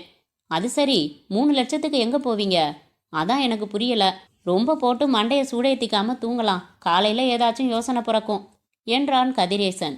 சிந்தனையுடன் தலையை அசைத்தாள் பானுமதி. அத்தியாயம் 4. கதிரேசன் ரொம்ப தயக்கத்திற்கு பிறகு அந்த பங்களாவின் பிரம்மாண்டமான தேக்கு கதவுக்கு அருகில் இருந்த அழைப்பு மணியை அடித்தான். சில வினாடிகளுக்கு பிறகு அந்த பெண் வந்து கதவை திறந்து பார்த்து முதலில் புரியாமல் பிறகு புரிந்து கொண்டு, வாங்க, உள்ள வாங்க, அவர் குளிச்சுக்கிட்டு இருக்காரு என்றாள். அவசரம் இல்ல, மெதுவா வரட்டும், நான் வெயிட் பண்றேன் என்று வரவேற்பறையில் இருந்த சோஃபாவில் அமர்ந்தான். அந்த அழகான பங்களாவின் ஒவ்வொரு சதுர அங்குலமும் கலைநயத்துடன் நிறைய பொருள் செலவில் அலங்கரிக்கப்பட்டிருந்தது. நாளிதழை எடுத்து புரட்டினான் கதிரேசன். 15 நிமிடங்களில், ஹலோ கதிர், எப்பட்றா இருக்க என்று உற்சாகமாக வந்து கைகுலுக்கி அவன் அருகில் அமர்ந்தான் கிருஷ்ணராஜ். கல்லூரி நண்பன், தஞ்சாவூரில் ஒரு மருந்து கம்பெனி வைத்து நிர்வகிப்பவன். நல்லா இருக்கேன்பா. ஊட்டி போயிட்டு வந்ததா கேள்விப்பட்டேன். ஆமா, நல்லா லூட்டி பண்ணினியா? கதிரேசனுக்கு வெட்கப்பட வேண்டுமா என்று புரியவில்லை. கிருஷ்ணராஜின் மனைவி பீங்கான் கோப்பைகளில் டீ கொண்டு வந்து கொடுத்துவிட்டு விலகியதும் குடித்து முடித்துவிட்டு, என்ன விஷயம் சொல்லு. காரணமில்லாம வர்றவன் இல்லை நீ. உண்மைதான், காரியமாக தான் வந்தேன். எங்க அப்பா செஞ்சு வச்ச தொழில அப்படியே தொடர்ந்து செய்யறேனே ஒழிய மேற்கொண்டு எந்த முன்னேற்றமும் செய்யலன்னு நீ அடிக்கடி சொல்லுவ. ஆமா, உன்னோட திறமை மட்டும் எனக்கு இருந்தா இந்நேரம் இந்த ஸ்தாபனத்தை 2 மடங்கா வளர்த்திருப்பேன்னு சொல்லுவ. ஆமா, என் திறமை மேல இப்போவும் உனக்கு நம்பிக்கை இருக்கா கிருஷ்ணா? திடீர்னு அபிப்பிராயம் மாறிடுமா என்ன? எப்பவும் உன்னை பத்தி என் கணிப்பு மாறாது. எதிர்காலத்துல நீ என்னையெல்லாம் தாண்டி எங்கேயோ இருப்ப, இது நிச்சயம். அப்படின்னா எனக்கு ஒரு சந்தர்ப்பம் கொடுப்பா. புரியலையே. திடீர்னு எங்க அண்ணன் பாகம் பிரிக்கணும்னு சொல்றாரு. தொழில் அவர் ஆரம்பிச்சதுன்னு உனக்கு தெரியுமே. அவர் மதுரை போறாரு. இதே தொழிலை நான் தொடர்ந்து செஞ்சு இன்னும் பெருசா விரிவுபடுத்தணும்னு திட்டம் வச்சிருக்கேன். நிறைய கனவு வச்சிருக்கேன். எனக்கு தேவையானது ஒரு பலமான அஸ்திவாரம். தெளிவா சொல்லு, என்ன உன் பிரச்சனை? பணப்பிரச்சனை தான். இந்த தொழிலை இப்போ நான் பொறுப்பு எடுத்துக்கிறதா இருந்தா அவருக்கு நான் 3,10,000 தரணும். என் பொண்டாட்டி நகையெல்லாம் வித்தா ஓரளவு தேரும். மீதி பணம் வேணும். நீ தான் ஏற்பாடு செய்யணும். நானா? எனக்கு தெரிஞ்சு இவ்வளவு பெரிய தொகை ஏற்பாடு செய்ய முடிகிறவன் நீ ஒருத்தன்தான். கடனா தான் கேட்குறேன். வட்டி போட்டு திருப்பி தரேன். இது தனி, நம்ம நட்பு தனி. என்ன சொல்ற கிருஷ்ணா? சட்டுன்னு பாக்கெட்ல கைவிட்டு எடுத்து தர்ற மாதிரியான தொகை இல்லப்பா இது. நான் தான் தொழிலை நிர்வாகம் செய்கிறேன்னு சொன்னாலும் இவ்வளவு பெரிய விஷயத்த எங்க அப்பாவை கேட்காம நான் முடிவெடுக்க முடியாதேடா. உங்க அப்பாவை கேட்டுட்டே முடிவெடு. அவர் இந்த மாதிரி பெரிய தொகைகள் நிறைய பேருக்கு ஃபைனான்ஸ் செய்கிறாரு. ஆனா இந்த தொகையை எது பேர்ல கை கொடுக்கறதுன்னு அவர் கேட்பாரே. என் திறமையும் நம்பிக்கையும் தான் என்கிட்ட இருக்கிற சொத்து பத்திரம். இது பேச நல்லா இருக்கு. அவர்கிட்ட நான் இப்படி சொன்னா என்னை உதைக்க வரமாட்டாரா சொல்லு? வாஸ்தவம் தான்ப்பா. என்கிட்ட அடமானம்னு வைக்கிறதுக்கு வேற எதுவும் இல்லையே. உங்க அண்ணனுக்கு எவ்வளவு தர வேண்டியது இருக்கும்னு சொன்ன? 3,10,000. அதை கொடுத்தா கடை உன்னோடதாயிடுமா? ஆமா. இப்ப கடையில் வியாபாரம் எப்படி நடக்குது? நல்லா நடக்குதுப்பா. சும்மா ஓப்பனா சொல்லு. மாசம் எவ்வளவு லாபம் நிற்கும்? அதை கணக்கு போட்டிருக்கியா? கணக்கு போடாம என்ன? மாசம் 6,000 7,000 நிற்கும். இன்னும் நிறைய ஸ்டாக் வச்சு கேன்வாஸ் பண்ணி தொழில் செஞ்சா மாசம் 10,000 பார்க்கலாம். கிருஷ்ணராஜ் பாக்கெட்டில் இருந்து கால்குலேட்டர் எடுத்து ஏதோ கணக்குகள் போட்டு பார்த்தான். கொஞ்சம் இரு, மாடியில் இருக்கார் அப்பா, விபரத்தை சொல்லி பேசி பார்க்குறேன் என்று எழுந்து மாடிக்கு போனான் அவன். கதிரேசன் மீண்டும் நாளிதழில் செய்தி படித்தான். 15 நிமிடங்கள் தாண்டி என்ன பேசுகிறான் இவ்வளவு நேரம் என்று யோசனை பண்ண ஆரம்பித்த நேரத்தில் கிருஷ்ணராஜ் மாடிப்படிகளின் உச்சியில் தோன்றினான். கதிர், மேல வா, அப்பா உங்கூட பேசணும்னு சொல்றாரு. கிருஷ்ணராஜின் அப்பாவை 2 முறை பார்த்திருக்கிறான் கதிரேசன். பார்த்தாலே ஒரு மரியாதையும் பயமும் சேர்ந்து மனதில் தோற்றுவிக்கிற ஜெய்ஜாண்டிக் நபர். மேலே வந்த கதிரேசன் சின்ன ஊஞ்சலில் மெதுவாக ஆடியபடி வெள்ளி தட்டில் இருந்து மாதுளை முத்துக்கள் சாப்பிட்டு கொண்டிருந்த கிருஷ்ணராஜின் அப்பாவுக்கு வணக்கம் சொன்னான். வாப்பா, உட்காரு. நல்லா இருக்கியா? இருக்கேன் சார் என்றான். அவன் உட்காரவில்லை. பரவாயில்ல, உட்காருப்பா. உட்கார்ந்தான். கிருஷ்ணா விபரம் சொன்னான். எனக்கு எதையும் நாளைக்கு சொல்கிறேன், யோசிச்சு சொல்கிறேன்னு சொல்லி பழக்கமில்லை. சரியோ தப்போ, லாபமோ நஷ்டமோ உடனே முடிவெடுத்து தான் எனக்கு பழக்கம். நான் 2 விதத்தில் யோசனை சொல்கிறேன். அதில் எது சரியாக வரும்னு யோசிச்சு முடிவு பண்ணு. அப்பாவையும் கலந்துக்க. சரி சார். என்னதான் நெருங்கின பழக்கம்னாலும் பண விவகாரம்னு வர்றப்ப நாளைக்கு யாருக்கும் எந்த மனக்கசப்பும் வரக்கூடாது. எந்த ஈடும் இல்லாமல் ஒரு பெரிய தொகையை உனக்கு தர்றது சிரமம்.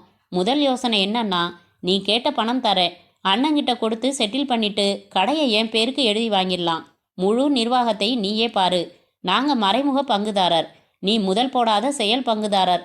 வர லாபத்தில் எங்களுக்கு 75%, உனக்கு 25%. ரெண்டாவதா இன்னொரு யோசனையும் சொல்லிடுறேன். சொந்த கடையில் இருந்துட்டு இப்போ முதல் போடாத செயல் பங்குதாரராக இருக்க உனக்கு மனசு கஷ்டமாக இருக்கலாம். அதனால் முழு பணமும் செட்டில் பண்ணிட்டு கடையை நாங்கள் வாங்கிக்கிறோம். ஒரு நிபந்தனையோட.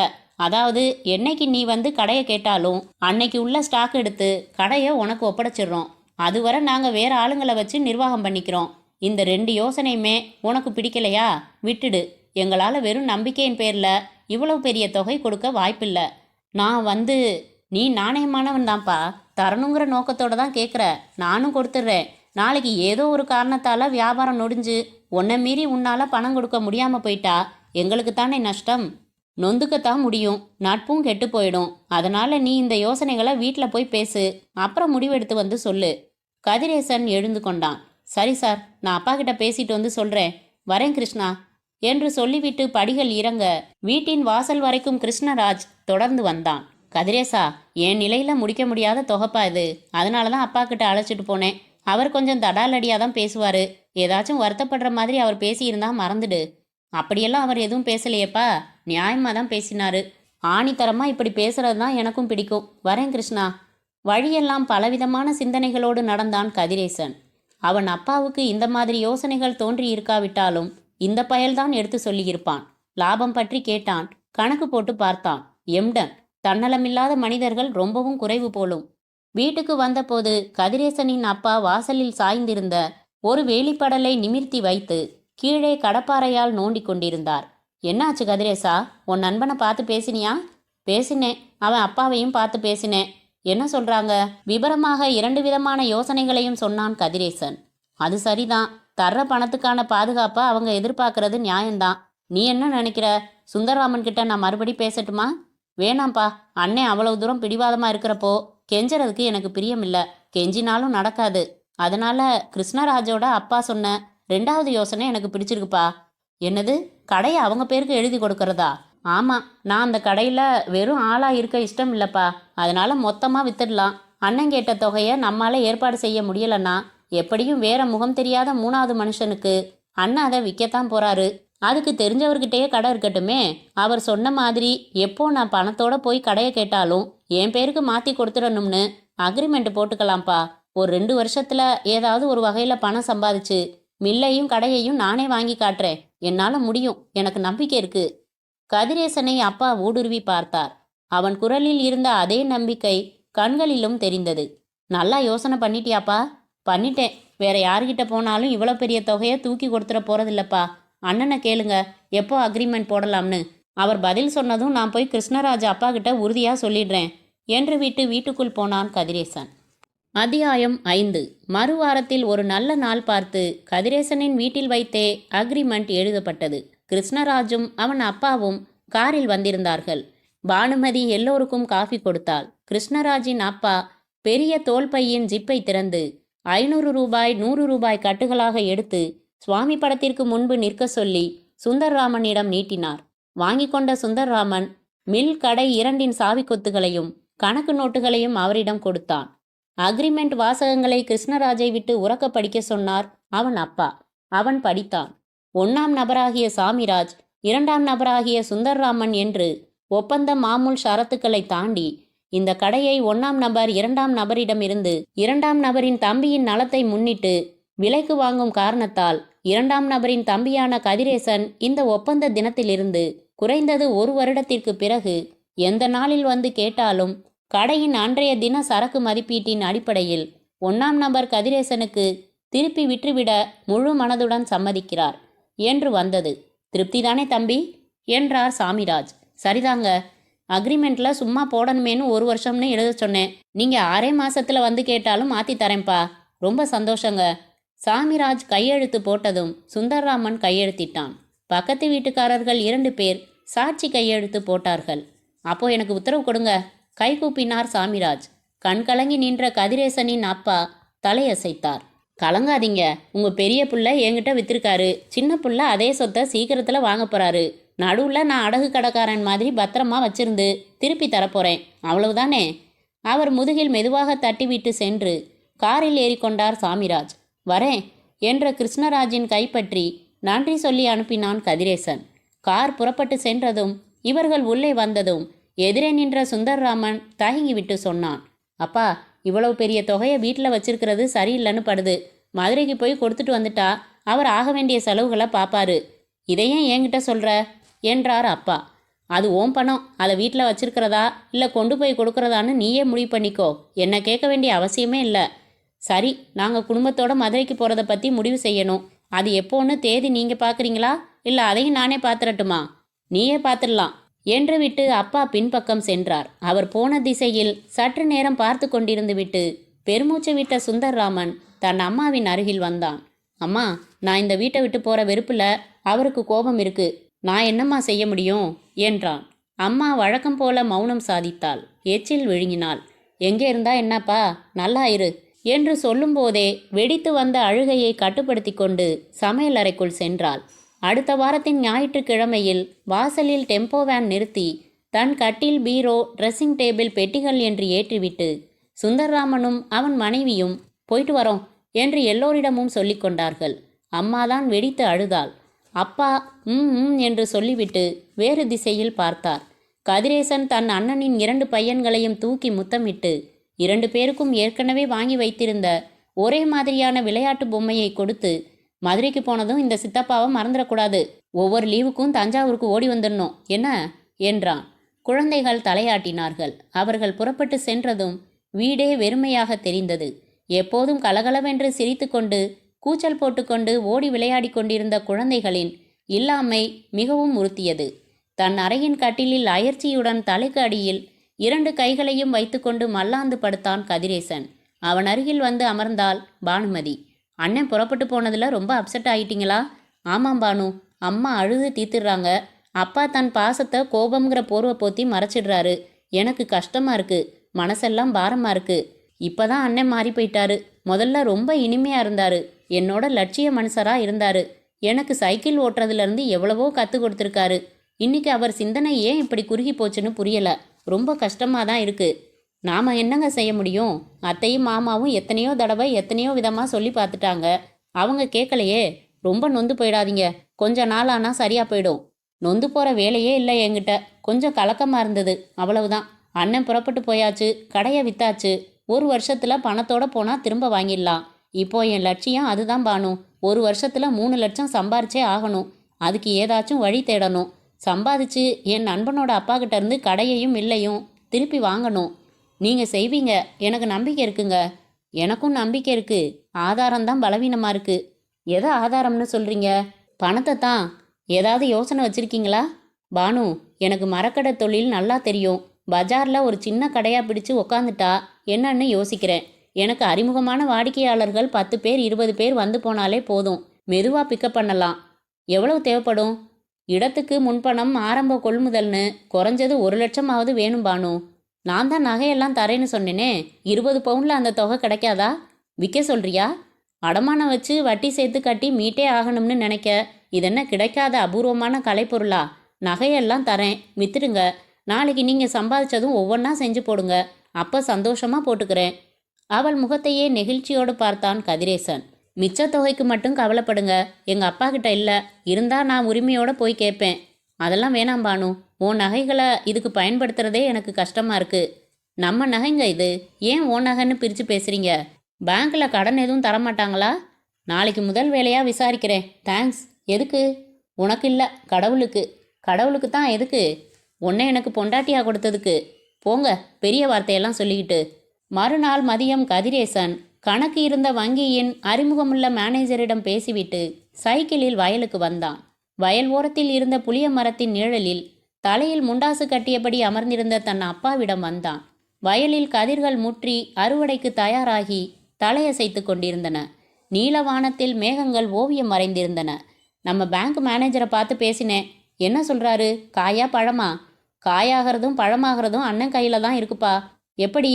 ஏதாச்சும் தொழில் தொடங்குறதுன்னா மெஷினரி மேலே கடன் தரலாம், இல்லைன்னா நகை மேலே தரலாம், இல்லைன்னா விவசாய கடன்னு சொல்லி நிலத்து மேலே தரலாம்னு சொல்கிறாரு. நம்ம நிலத்தை பற்றி சொன்னேன். எவ்வளவு இடம், பத்திரத்தில் வில்லங்கம் இருக்கான்னு எல்லாம் கேட்டாரு. சொன்னேன். மதிப்பு உயர்த்தி போட்டு கடன் கிடைக்க ஏற்பாடு செய்கிறேன்னு சொன்னார். அப்புறம் என்ன? இதில் அண்ணன் கையில் என்ன இருக்குது?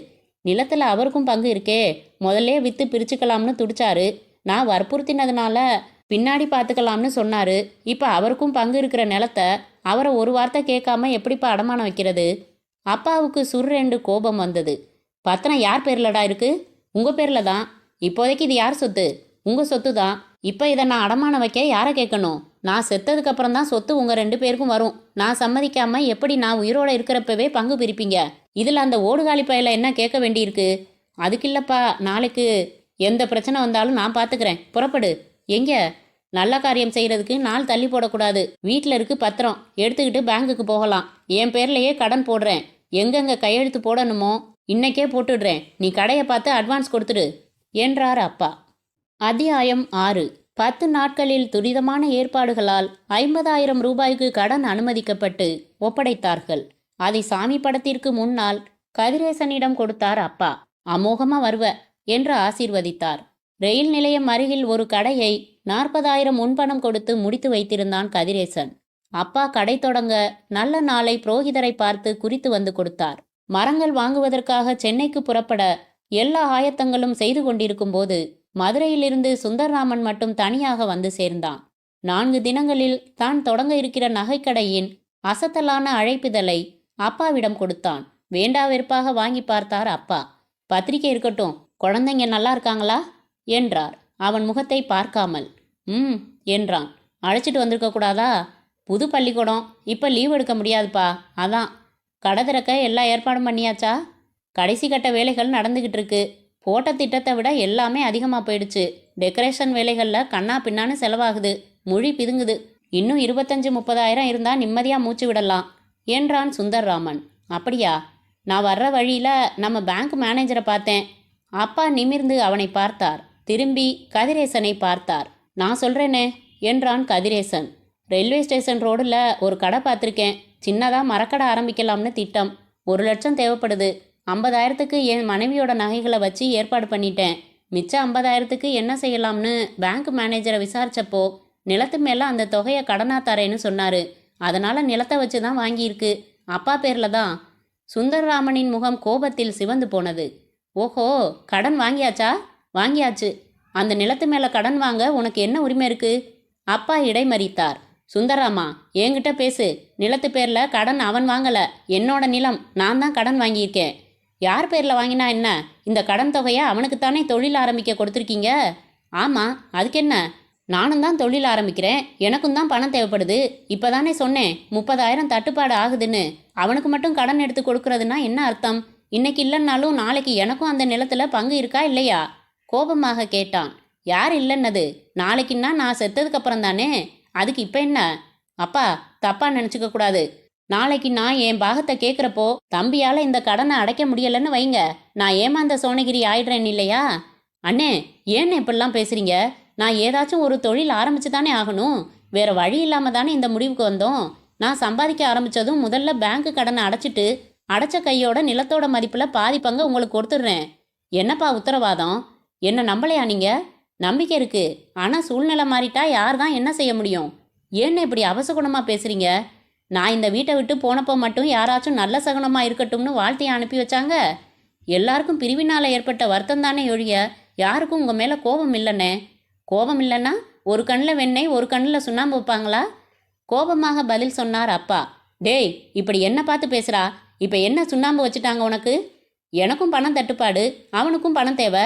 உங்கள் பேரில் கடன் எடுத்து அவனுக்கு மட்டும் கொடுக்கறது என்ன நியாயம்? அப்பா அவனை உற்று பார்த்தார். உதடுகள் துடித்தன. அவ்வளவுதானே? நிலத்தோட மதிப்பு எவ்வளவு சொன்ன? 60,000. நான் செத்ததுக்கப்புறம் உனக்கு சேர வேண்டிய பங்கு எவ்வளவு? அதில் பாதி. கதிரேசா, போடா, பேங்குக்கு போய் கடன் பணத்தில் செக்கு போட்டு 30,000 பணம் எடுத்துட்டு வா. அப்புறம் வர்றப்ப 10 ரூபா பத்திரம் ஒன்று வாங்கிட்டு வா. விடுதலை பத்திரம் எழுதி கொடுத்துட்டு உங்கள் அண்ணனை பணத்தை வாங்கிட்டு போக சொல்லு. அப்பா, என்றான் கதிரேசன். இப்போ நான் சொன்னபடி செய்ய போறியா இல்லையா? கதிரேசன் அமைதியாக செருப்பணிந்து சைக்கிளை மிதித்தான். 1/2 மணி நேரத்தில் அவர் கேட்ட பத்திரத்துடனும் பணத்துடனும் வந்தான். கொடுத்துடு. அந்த பத்திரத்தில் நிலத்தில் இனிமே எனக்கு எந்த பங்கும் பாத்தியதையும் இல்லைன்னு எழுதி அவனை கையெழுத்து போட சொல்லு. இனிமே எக்காரணம் கொண்டும் இந்த வீட்டுப்படியை அவன் மிதிக்க வேண்டிய அவசியம் இல்லைன்னு சொல்லிடு. கோபமாக சொல்லிவிட்டு வீட்டின் பின்பக்கம் சென்றார் அப்பா. கண்களில் இருந்து கண்ணீர் பெருக நின்றாள் அம்மா. கலங்கி போய் நின்றிருந்த சுந்தர்ராமன் கொண்டா என்றான் தீர்மானமாக. பத்திரத்தில் வாசகம் எழுதி கையெழுத்திட்டு அப்பா கிட்ட கொடுத்துடு என்றான். 30,000 பையில் வைத்து கொண்டான். அம்மாவிடம் வந்தான். அம்மா, நான் இந்த வீட்டுக்காக எவ்வளவோ உழைச்சிருக்கேன், எவ்வளவோ கொடுத்துருக்கேன். தனியாக போன ஒரே காரணத்துக்காக நான் எதிரிங்கிற மாதிரி நினைக்கிறாரு அப்பா. எனக்கும் ரோஷம் இருக்குது, வீம்பு இருக்குது. வாடான்னு ஒரு வார்த்தை நீயோ அப்பாவோ எழுதுகிற வரைக்கும் நான் இந்த வீட்டுக்கு வரமாட்டேன் என்றவன் கதிரேசனிடம் ஒரு வார்த்தை கூட பேசாமல் வெளியேறி சென்றான். அவன் போய் கொஞ்ச நேரம் கழித்து வீட்டுக்குள் வந்த அப்பா அம்மாவிடம் போனார். நான் கதிரேசனுக்கு கடன் மூலமாக 50,000 தரதா வாக்கு கொடுத்தேன். அதில் 30,000 எடுத்து கொடுக்க சொல்லிட்டேன். அந்த 30,000 கொடுத்தே ஆகணும். உன் வளையல், ரெட்டவட செயினை எல்லாம் கழட்டி கொடு. அப்பா, பதறினான் கதிரேசன். வேணாப்பா, வேற ஏதாச்சும் ஏற்பாடு செஞ்சுக்கலாம். தன் புருஷன் முன்னுக்கு வரணும்னு போன மாதம் கல்யாணமான உன் புது பொண்டாட்டியே ஒரு பொட்டு தங்கம் உடம்புல இல்லாமல் எல்லாத்தையும் கழட்டி கொடுத்துருக்கா. தன் பிள்ளை முன்னுக்கு வரணும்னு அதே துடிப்பு பெற்றவங்களுக்கு இருக்காதா? அம்மா கழட்டி தந்த செயினையும் வளையல்களையும் அப்பா வாங்கி அவனிடம் கொடுத்தார். இதை வித்துரு, அந்த பணம் தேறிடும். தொழிலை ஆரம்பி, பின்னாடி சம்பாரிச்சு அம்மாவுக்கு நகை செஞ்சு போடு. இல்லைப்பா, இதை நான் விற்கல, அடகு வைக்கிறேன். சம்பாதிச்சு முதல் காரியமாக இதை மீட்டு அம்மாவுக்கு தரேன் என்றான் உணர்ச்சி பூர்வமாக கதிரேசன். அத்தியாயம் 7. ஒரு சுபயோக சுபதினத்தில் விநாயகர் டிம்பர்ஸ் என்று பெயர் பலகை மாட்டி மரக்கடையை திறந்த கதிரேசன் கணக்கு நோட்டில் முதல் வரவை தன் அப்பாவை எழுத சொன்னான். ஆடம்பரமோ அலங்காரமோ இல்லாத சின்ன கடை.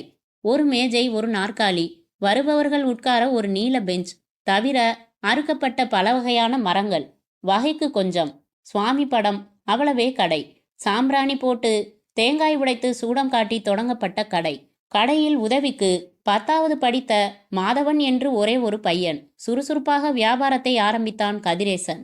காலையில் 6 மணிக்கெல்லாம் குளித்து தயாராகி தன் சைக்கிளை எடுத்துக்கொள்வான். தஞ்சாவூரில் ஒரு சந்து பாக்கி இல்லாமல் சுற்றி வந்து எங்கெல்லாம் கட்டட வேலைகள் நடந்து வருகிறது என்று பார்ப்பான். அவற்றின் சொந்தக்காரர்களின் விலாசங்களை பெற்றுக்கொள்வான். அவர்களின் வீட்டிற்கு சென்று சந்திப்பான். தன் கடையின் விலாச அட்டை கொடுத்து தன்னை முறையாக உண்மையாக அறிமுகப்படுத்தி கொள்வான். சார், என் பேர் கதிரேசன். மெடிக்கல் காலேஜ் ரோட்டில் சரஸ்வதி சாமில்லும் சரஸ்வதி மரக்கடையும் எங்கள் கடையாக இருந்தது. குடும்ப சூழ்நிலை காரணமாக அதையெல்லாம் விற்றுட்டோம். புதுசாக சின்னதாக கடை போட்டிருக்கேன். என்கிட்ட வாக்கு சுத்தமாக இருக்கும். பொய் பித்தலாட்டம் இருக்காது. விலை நியாயமாக போட்டு தரேன். நான் அனுப்புகிற மரம் சரியில்லைன்னு நினச்சா தாராளமாக திருப்பி கொடுக்கலாம். சரக்கை எங்கே இறக்க சொல்கிறீங்களோ அங்கே என் சொந்த செலவில் இறக்குறேன். பாதி பணம் அட்வான்ஸ் கொடுத்தா போதும். மரம் இறங்கினதும் உங்களுக்கு திருப்தியானதும் மீதி பணம் கொடுக்கலாம். நான் முன்னேறணும்னு ஆசைப்படுறேன். உங்கள் ஆதரவு வேணும். உங்களோட முழு கட்டட தேவைகளுக்கும் என்கிட்ட வாங்கலைன்னாலும் ஒரு கதவு, ஒரு ஜன்னலுக்குண்டான மரம் மட்டும் வாங்கி பாருங்க. ஒரே ஒரு தடவை என்கிட்ட வியாபாரம் வச்சுக்கோங்க. அப்புறம் 10 பேருக்கு என் கடையை நீங்கள் சிபாரிசு பண்ணுவீங்க. குரலில் பணிவும் பவ்யமும் காட்டி அவன் பேசுவது பலரை கவர்ந்தது.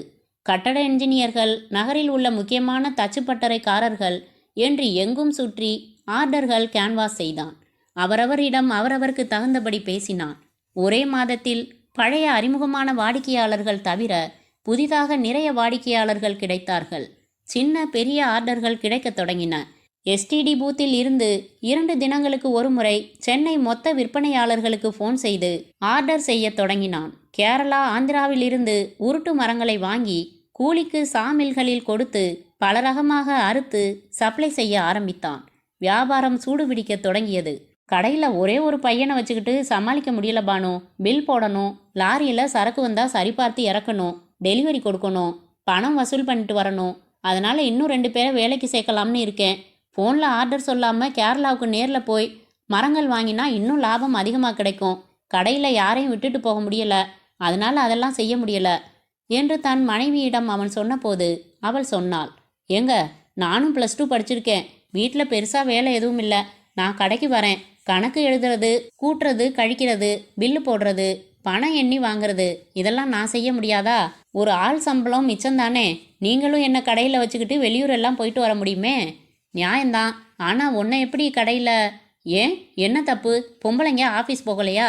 பெரிய பெரிய கம்பெனிகளில் டைரக்டர்களா இல்லையா? தொழிலில் இறங்கக்கூடாதா? ஆஃபீஸில் உட்காரலாம், கடையில் உட்காரக்கூடாதா? எனக்கும் ஆர்வமாக இருக்குங்க. உங்கள் முயற்சிகளில் பங்கெடுத்துக்கிட்ட திருப்தியும் கிடைக்கும். சரி, ஆனால் அப்பா என்ன சொல்வாருன்னு? மாமா ஒன்றும் சொல்ல மாட்டாரு. பானுமதியின் முடிவை அப்பாவிடம் சொன்னபோது அவர் ரொம்ப நேரம் யோசித்து விட்டு தப்பில்லன்னு தான் படுதுப்பா என்றார். மறுநாள் முதல் பானுமதி கடைக்கு வரத் தொடங்கினாள். அவளுக்கு ஒரே வாரத்தில் கடையில் நடக்கும் விஷயங்கள் யாவும் அத்துப்படியாகின. மர சைஸுகளை எப்படி கன அடி கணக்கிடுவது, எப்படி வரி கணக்கிடுவது, மரத்தின் மேல்பட்டையின் கோடுகள் நிறத்தை வைத்தே அது என்ன மரம் என்று புரிந்து கொள்ள சொல்லிக் கொடுத்தான். வியாபாரத்தின் உள் நுணுக்கங்களை கற்றுத்தந்தான் கதிரேசன். அவளும் உற்சாகமாக கற்றுக்கொண்டாள். அவள் தினமும் கடைக்கு வந்து பொறுப்பாக கல்லாவில் உட்கார்ந்து சொல்கிற வேலைகளை சரியாக செய்ததால் முன்னைவிடவும் அதிக தீவிரமாக செயல்பட கதிரேசனால் முடிந்தது. வெளியூர் சென்று வரத் தொடங்கினான். 4 மாதங்கள். ஒரு வெள்ளிக்கிழமை அம்மா அப்பா இருவரையும் சேர்ந்து நிற்க சொல்லி முதலில் காலில் விழுந்து ஆசீர்வாதம் வாங்கி கொண்டான் கதிரேசன். எதுக்குப்பா இப்போ திடீர்னு ஆசீர்வாதம்? பதில் சொல்லாமல் கதிரேசன் தன் பேண்ட் பாக்கெட்டில் இருந்த அம்மாவின் இரட்டை வட சங்கிலியையும் வளையல்களையும் எடுத்து கொடுத்தான். என்னோட முதல் லட்சியம் இதுவா தான் இருந்துச்சு. இதை இன்னைக்கு நிறைவேத்திட்டேன்பா.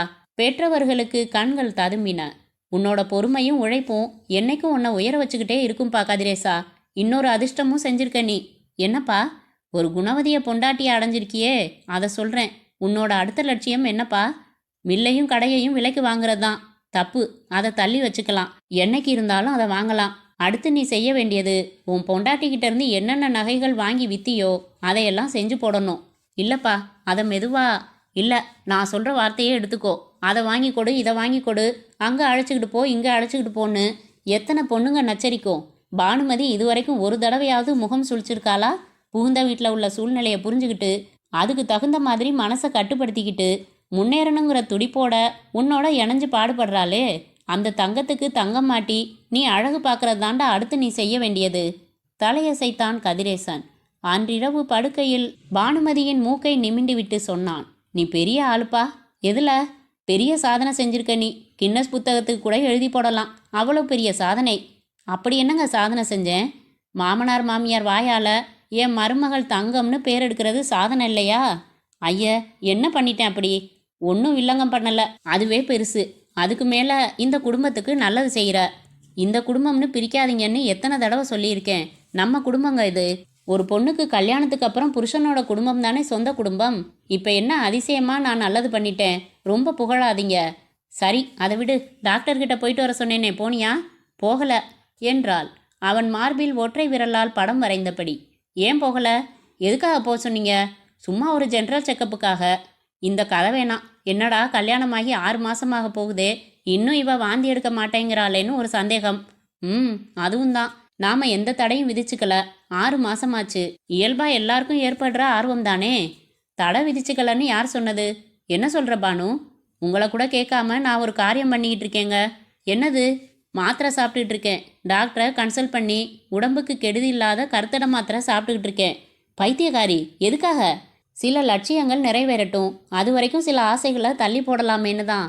என்ன பானு இது? லூசு மாதிரி வளர்ற. கடை ஆரம்பிச்சாச்சு, நல்லபடியாக செட்டில் ஆகி ஓடிக்கிட்டு இருக்கு. மாதம் கணிசமாக ஒரு வருமானம் வர்ற மாதிரி பண்ணிட்டேன். இன்னும் இதை பெருசு பண்ண ஏற்பாடுகள் பண்ணிக்கிட்டு இருக்கேன். லட்சியம்னு நீ சொல்கிறது வித்த மில்லையும் கடையையும் வாங்குறது தானே? அது தானாக நடந்துடும். அதுக்கும் இதுக்கும் என்ன சம்மந்தம் இருக்குங்க? இப்போ குழந்தை பெற்றுக்கிட்டா என்னால் குறைஞ்சது 6 மாதத்துக்கு கடையை நிர்வாகம் பார்க்க முடியாது. குழந்தைங்கிறது புது வரவு மட்டும் இல்லை, புது செலவுகளோட ஆரம்பமும் அதில் இருக்குது. இதெல்லாம் உங்கள் லட்சியத்தை நாள் தள்ளும். அபத்தமாக பேசுகிற பானு. இல்லைங்க, சில தியாகங்கள் லட்சியங்களை வேகப்படுத்தும். இப்போ உங்கள் லட்சியம் வித்த கடையை வாங்குறது மட்டும் இல்லை, வாரிசு பார்க்குறதுன்னு வச்சுக்கோங்க. இன்னும் தீவிரமாக உழைப்பீங்க. இது உழைக்க வேண்டிய வயசு தான், சம்பாதிக்க வேண்டிய வயசு தான். நல்லா உழையுங்க, சம்பாதிங்க. நான் அதிகபட்சம் ஒத்துழைக்கிறேன். குழந்தையெல்லாம் அப்புறம் பார்த்துக்கலாம். பானு, நீ என்ன மனுஷின்னே புரியல. என் பொண்டாட்டி இல்லை, செய்யாத வரத்துக்கு கிடைச்ச பிரசாதம் என்று நெகிழ்ந்த கதிரேசன் அவளை அணைத்து நெற்றியில் முத்தமிட்டான். அத்தியாயம் 8. சுந்தர்ராமனின் மனைவி மீனாட்சி தன் பையன்களுடன் திடீரென்று வந்திருந்தாள். எல்லோரும் உற்சாகமாக வரவேற்றார்கள். அம்மா விசேஷமாக சமைத்தாள். அப்பா குழந்தைகளை கொஞ்சினார்.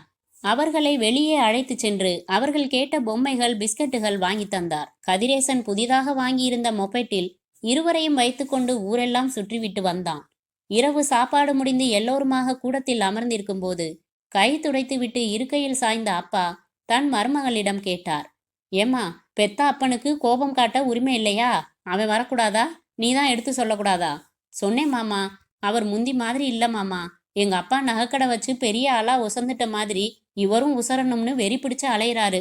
கோபம் எக்கச்சக்கமா வருது. எதுலையும் நிதானம் இல்ல. எல்லார்கிட்டையும் எடக்கா பேசுறாரு. தப்பு தப்பா முடிவுகள் எடுக்கிறாரு. 2 மாசமா கேட்டு கேட்டு பல தடவை திட்டு வாங்கி இப்பதான் சம்மதிச்சு எங்களையே அனுப்பி வச்சாரு. நீங்க கைப்பட ஒரு கடுதாசி எழுதினாதான் வருவாராம் என்றாள் மீனாட்சி. சற்று நேரம் அமைதியாக யோசித்த அப்பா, கதிரேசா, ஒரு பேப்பரும் பேனாவும் எடுத்துக்கிட்டு வா. இப்பவே எழுதுறேன். சாக போற கிழவனுக்கு வீம்பு வேண்டியதில்ல. இளம் ரத்தம் சூடாகி அவன்தான் எக்கு தப்பா நடந்துகிட்டான். பரவாயில்ல, அதுக்காக ஏன் ரத்தம் இல்லைன்னு ஆயிடுமா? அப்பாவுக்கும் பிள்ளைக்கும் நடுவுல மானம் அவமானம் பார்த்தா பாசம் செத்துடும். கொண்டா. எல்லோரின் முகமும் பிரகாசமாக கதிரேசன் கொண்டு வந்து கொடுத்த காகிதத்தில் தன் மகனுக்கு பாசத்துடன் அழைப்பு விடுத்து ஒரு நீளமான கடிதம் எழுதி மடக்கி தன் மருமகளிடம் தந்தார். தபால் அனுப்ப வேணாம், நீ போறப்போ கொண்டு போய் கொடு. மற்றபடி வியாபாரம் எப்படி இருக்கு? ரொம்ப பிரச்சனைகள் மாமா. என்னாச்சு? இவருக்கோ தெரியாத தொழில். எங்க அப்பாவை கேட்டு தெரிஞ்சுக்கிறது கேவலம்னு நினைக்கிறாரு. புதுசா நிறைய நண்பர்கள். கடையில பொறுப்பில்லாத ஆளுங்களை உட்கார வச்சுட்டு வெளியில போயிடுறாரு. ஆரம்பிச்ச இந்த 4 மாசத்துல 2 பசங்களை அடிச்சு துரத்தியாச்சு. 2 பேரும் கணிசமா திருடி இருக்கானுங்க. திருட்டு நகை ஒரு தடவை வாங்கி போலீஸ்ல மாட்டிக்கிட்டாரு. எங்க அப்பா போய் ஜாமீன்ல எடுத்து நிறைய செலவு பண்ணி விவகாரம் பெருசாகாம பாத்துக்கிட்டாரு. இவர் லாபம் ஒன்ன மட்டும் பாக்குறாரு. தங்கத்துல நிறைய பித்தலாட்டம் செய்யறாரு. வாடிக்கையாளர்கள் ஒரு தடவை வந்தவங்க மறுபடி வர்றதில்ல. ஏதோ பெருமைக்கு நகைக்கடன்னு சொல்லிக்கிட்டு திரியிறாரு. அவரை இங்க வர சொல்றேன், புத்தி சொல்லுங்க மாமா. யாரு? நானா? அவனுக்கு புத்தி சொல்றதா? வரட்டும், பேசட்டும், பழகட்டும். அவனோட முடிவுகள்ல நான் தலையிடுறதா இல்ல. ஒரு வயசுக்கு மேல நல்ல ஆலோசனையா இருந்தா கூட அது பசங்களுக்கு கசக்குது. நல்ல விதைய தான் நிலம் எல்லாம் தூவுறோம். சிலது முளைக்குது, சிலது கருகிடுது. விதை மேல குத்தம் இல்லம்மா, மண்ணு மேலதான் குத்தம் என்றார் அப்பா. மீனாட்சி இன்னும் சில சம்பவங்களை சொல்ல எல்லோருக்கும் கேட்க வருத்தமாக இருந்தது. மறுநாள் அவள் புறப்பட்டு ஊருக்கு சென்றபோது அம்மா நிறைய பலகாரங்கள் செய்து கொடுத்து அனுப்பினாள். கதிரேசனும் பானுமதியும் ரயில் நிலையத்துக்கு வந்து வழி அனுப்பி வைத்தார்கள். அடுத்த 6 மாதங்களில் கதிரேசன் மேலும் வளர்ந்தான். கடை இருக்கும் தெருவிலேயே ஒரு குடோனை வாடகைக்கு பிடித்தான். மரத்தை சப்ளை செய்ய பேங்கில் கடன் போட்டு சின்ன வேன் ஒன்று வாங்கினான். மனைவிக்கு பாதி நகைகள் செய்து போட்டான். மொபெட்டை விற்றுவிட்டு ஸ்கூட்டர் வாங்கினான். போனுக்கு அப்ளை செய்தான். 1 ஆண்டு முடிவதற்கு காத்திருந்து முடிந்த மறுநாள் தன் மனைவியையும் அழைத்து கொண்டு கிருஷ்ணராஜின் வீட்டிற்கு சென்றான். வாப்பா, வாமா, உட்காருங்க, அன்போடு அழைத்தார் சாமிராஜ். பிரம்மாண்ட வரவேற்பறையில் அமர்ந்தார்கள். கிருஷ்ணராஜ் இல்லையா? அவன் ஊர்ல இல்லப்பா. அவனை தான் பார்க்க வந்தியா? இல்ல சார், உங்களை தான் பார்க்க வந்தேன். முதல்ல காஃபியா கூல்ட்ரிங்க்ஸா? அதை சொல்லு. காஃபி என்றான். அதை குடித்து முடித்த பிறகு என்ன விஷயம் சொல்லு என்றார். இன்னியோட 1 வருஷம் முடியுது சார். எதுக்கு? கடைய உங்களுக்கு வித்து. ஓ, அதை சொல்றியா? 1 வருஷம் இவ்வளவு சீக்கிரமா ஓடி போயிடுச்சு பாத்தியா? சரி, எப்ப என்கிட்ட இருந்து வாங்கிக்கிற சொல்லு. நீங்க தான் சார் சொல்லணும். நல்லது, சம்பாதிச்சிட்டியா? ஏதோ ஆண்டவன் புண்ணியத்துல சார். எவ்வளவோ விஷயங்களை கட்டுப்படுத்தி பிரயாசப்பட்டு 3 லட்சம் தனியா சேர்த்துட்டேன். கேட்க ரொம்ப சந்தோஷமா இருக்குப்பா. நானும் கேள்விப்பட்டேன். புருஷன் பொண்டாட்டி 2 பேருமா தீவிரமா உழைக்கிறீங்கன்னு. வேற தொழில் ஆரம்பிப்பேன்னு நினைச்சேன். கடைசியில இதே தொழில் ஆரம்பிச்சு முன்னுக்கு வந்துட்ட. தெரியாத புது தொழிலை கத்துக்கிட்டு செய்யறத விட தெரிஞ்ச தொழிலையே முயற்சி பண்ணலாம்னு இப்படி இறங்கினேன். தப்பில்ல, படு நியாயமான பேச்சு. ஆனா எனக்குத்தான் நஷ்டம். நஷ்டமா? பின்ன இல்லையா? மரக்கடைய எனக்கு வித்த. அதே மரக்கடைய நீயும் வச்சு இந்த மரக்கடையில உனக்கு யார் யார் வாடிக்கையாளர்களோ அவ்வளவு பேரையும் கொஞ்சம் கொஞ்சமா உன் புது கடைக்கு இழுத்துட்ட. அப்புறம் எங்க கடையில வியாபாரம் எப்படி வளரும்? சார், கடல்ல எத்தனை பேர் மீன் பிடிச்சாலும் மீன் குறைஞ்சிடாது. அது மாதிரி தானே சார் இதுவும். நம்ம 2 கடைகள் மட்டும்தானா இருக்கு இந்த ஊர்ல. என்னை விட பெரிய மர வியாபாரிகள் எல்லாம் இதே ஊர்ல இருக்காங்களே சார். புதுசு புதுசா கட்டடங்கள் கட்டிக்கிட்டு தானே இருக்காங்க. மரத்துக்கான தேவைகள் நாளுக்கு நாள் வளர்ந்துகிட்டு தானே இருக்கு. அதுலயும் நீங்க மில்லோட சேர்ந்த கடை நடத்துறப்போ இன்னும் விலை குறைச்சலா தர முடியுமே. முடியும் தான். நேரடி நிர்வாகம் இல்ல, ஆள் வச்சுதானே நான் பாத்துக்கிட்டு இருந்தேன். பொறுப்பான துடிப்பான ஆளுங்க உன்ன மாதிரி என்கிட்ட இல்லையே. சரி, எதுக்கு இப்ப அதெல்லாம்? கிருஷ்ணராஜ் ஊர்ல இருந்து திரும்ப 15 நாள் ஆகும். அவன் வந்துடட்டும். அவன் வந்ததும் ஒரு நாள் குறிச்சு கடையில இருக்கிற மில்லுல இருக்கிற சாமான்களோட மதிப்புகளை போட்டுடலாம். செட்டில் பண்ணிக்கலாம். சரிதானே? சரிதான் சார். மேலும் கொஞ்ச நேரம் பேசிவிட்டு அவர்கள் வீடு திரும்பியதும் ஆர்வமாக காத்து கொண்டிருந்த அப்பா கேட்டார். என்னாச்சு? என்ன சொன்னாரு? நீயே சொல்லு பானு என்றான் கதிரேசன். பேசியவற்றை பானுமதி சொன்னாள். பேச்சுல ஏதோ நிரடுற மாதிரி தெரியுதேப்பா என்றார் அப்பா. 2 பொய் சொன்னாரு என்றான் கதிரேசன். தொழில்ல என்னால நஷ்டம்னு சொன்னது பெரிய பொய். வேணும்னே என் விலைய விட குறைச்சு நல்லாதான் வியாபாரம் பண்ணிக்கிட்டு இருக்காங்க. அரசாங்க ஆர்டர் எல்லாம் சிபாரிசு பிடிச்சு பண்ணியிருக்காங்க. எனக்கு நல்லா தெரியும். இந்த 1 வருஷத்துல நான் 3 லட்சம் சம்பாதிச்சிருக்கேன்னா அவங்க 5 ரூபாய்க்கு மேல நிச்சயமா சம்பாதிச்சிருக்காங்க. இன்னொரு பொய் என்ன? கிருஷ்ணராஜ் ஊர்ல தான் இருக்கான். மாடியில ஜன்னல்ல ஒரு தடவை எட்டி பார்த்துட்டு சட்டுன்னு உள்ள போயிட்டான். நான் அவனை கவனிச்சிட்டேன். அவன் என்ன பார்க்கல. இவர் கூசாம வெளியூர் போயிருக்கிறதா சொன்னாரு. 15 நாள் ஆகும்னு சொன்னாரு. அப்போ பேசிக்கிட்டபடி திருப்பி நமக்கு விற்கிற மூடுல அவர் இல்ல. வருஷத்துக்கு 5 ரூபாய்க்கு மேல கிடைக்குதுன்னு சொல்றியே, அந்த தொழிலை விற்கிறதுக்கு எப்படி மனசு வரும் அவங்களுக்கு என்றார் அப்பா. அது சரி, பேசிக்கிட்ட பேச்சு தானப்பா. அக்ரிமெண்ட் வேற போட்டோமே. அன்னைக்கு சூழ்நிலை சரியா இல்ல. நம்ம கிட்ட பணம் இல்ல. அதனாலதான் இந்த நிபந்தனைகளோட வித்தோம். சம்மதிச்சு கையெழுத்து போட்டு தானே வாங்கினாங்க. இன்னைக்கு புரண்டா எப்படி என்றான் சூடாக. உலகத்துல நாணயமே காணாம போச்சு. இதை விடுறதா இல்லப்பாண்ணா. என்ன விவகாரம் வந்தாலும் சரி, நம்ம கடையையும் மில்லையும் விலைக்கு வாங்கியே ஆகணும். இது என்னோட வாழ்க்கை லட்சியம்ப்பா. சரி, பெரிய இடம், பெரிய இடங்கள்ல பழக்கம் உள்ளவங்க. அதுக்காக நியாயமா தானே நாம கேட்குறோம். ஒப்பந்தப்படி தானே நடந்துக்க சொல்றோம். நான் போய் ஒரு வக்கீலை பார்த்து ஆலோசனை கேட்டுட்டு வரேன். இரு, அவசரப்படாத கதிரேசா. அவர் மனசுல என்ன இருக்குன்னு புரிஞ்சுக்காம காரியத்தை கெடுத்துடக்கூடாது. 15 நாள்னு சொன்னார் இல்லையா? 15 நாள் கழிச்சு போய் பார்க்கலாம். நானும் வரேன், பேசுவோம். 15 நாள்ல ஒன்றும் ஆகிடாது. நீ உன் வேலையை பாரு. அடுத்த முடிவை அவரை பார்த்துட்டு எடுக்கலாம் என்று நிதானமாக சொன்னார் அப்பா. அத்தியாயம் 9. 2 வாரங்கள் கழித்து கதிரேசனும் அவன் அப்பாவும் சென்றபோது சாமிராஜ் பவ்யமாக கும்பிட்டார். எதுக்கு வரணும்? சொல்லி அனுப்பிச்சிருந்தா நானே வந்திருப்பேனே என்று போலி பாவனை காட்டினார். யாருக்கு காரியமாகணுமோ அவங்க தேடி வர்றதா முறை. விலைக்கு வாங்குறப்போ நீங்க வந்தீங்க எங்க வீட்டுக்கு, இப்போ நாங்க உங்க வீட்டுக்கு வந்திருக்கோம் என்றார் அப்பா. நான் வாங்குறப்ப உங்க வீட்டுக்கு வந்தது ஏன் காரியமா இல்லை சார். உங்க பையன் வந்து கேட்டுக்கிட்டாரு. அவருக்கு உதவி பண்ற நோக்கத்தோட தான் வந்தேன். பரவாயில்ல, அதனால என்ன? கிருஷ்ணராஜ் ஊர்ல இருந்து வந்தாச்சா என்றான் கதிரேசன். 2 நாளாச்சு, மில்லுல தான் இருக்கான். வாங்க எல்லாரும் மில்லுக்கு போகலாம், அங்க போய் பேசலாம். எழுந்து கொண்டார் சாமிராஜ். வாசலுக்கு வந்து தனது காரில் அவர்களை பின்புறம் ஏறிக்கொள்ள செய்து அவர் முன்புறம் ஏறிக்கொண்டார். 15 நிமிடங்களில் மில்லுக்கு வந்தார்கள். மில்லை சுற்றிலும் புதிதாக ஒரு காம்பவுண்ட் சுவர் கட்டப்பட்டிருப்பதை பார்த்து திடுக்கிட்டான் கதிரேசன். மிக சமீபத்தில் 10 நாட்களுக்குள் கட்டப்பட்டதாக தெரிந்தது. சிமெண்ட் பூச்சியின் ஈரம் கூட காயவில்லை. இன்னும் சுண்ணாம்பு அடிக்கப்படவில்லை.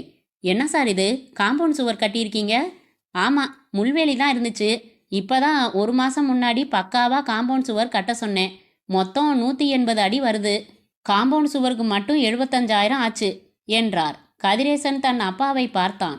பொறு என்பது போல கண்களால் ஜாடை காட்டினார் அவர்.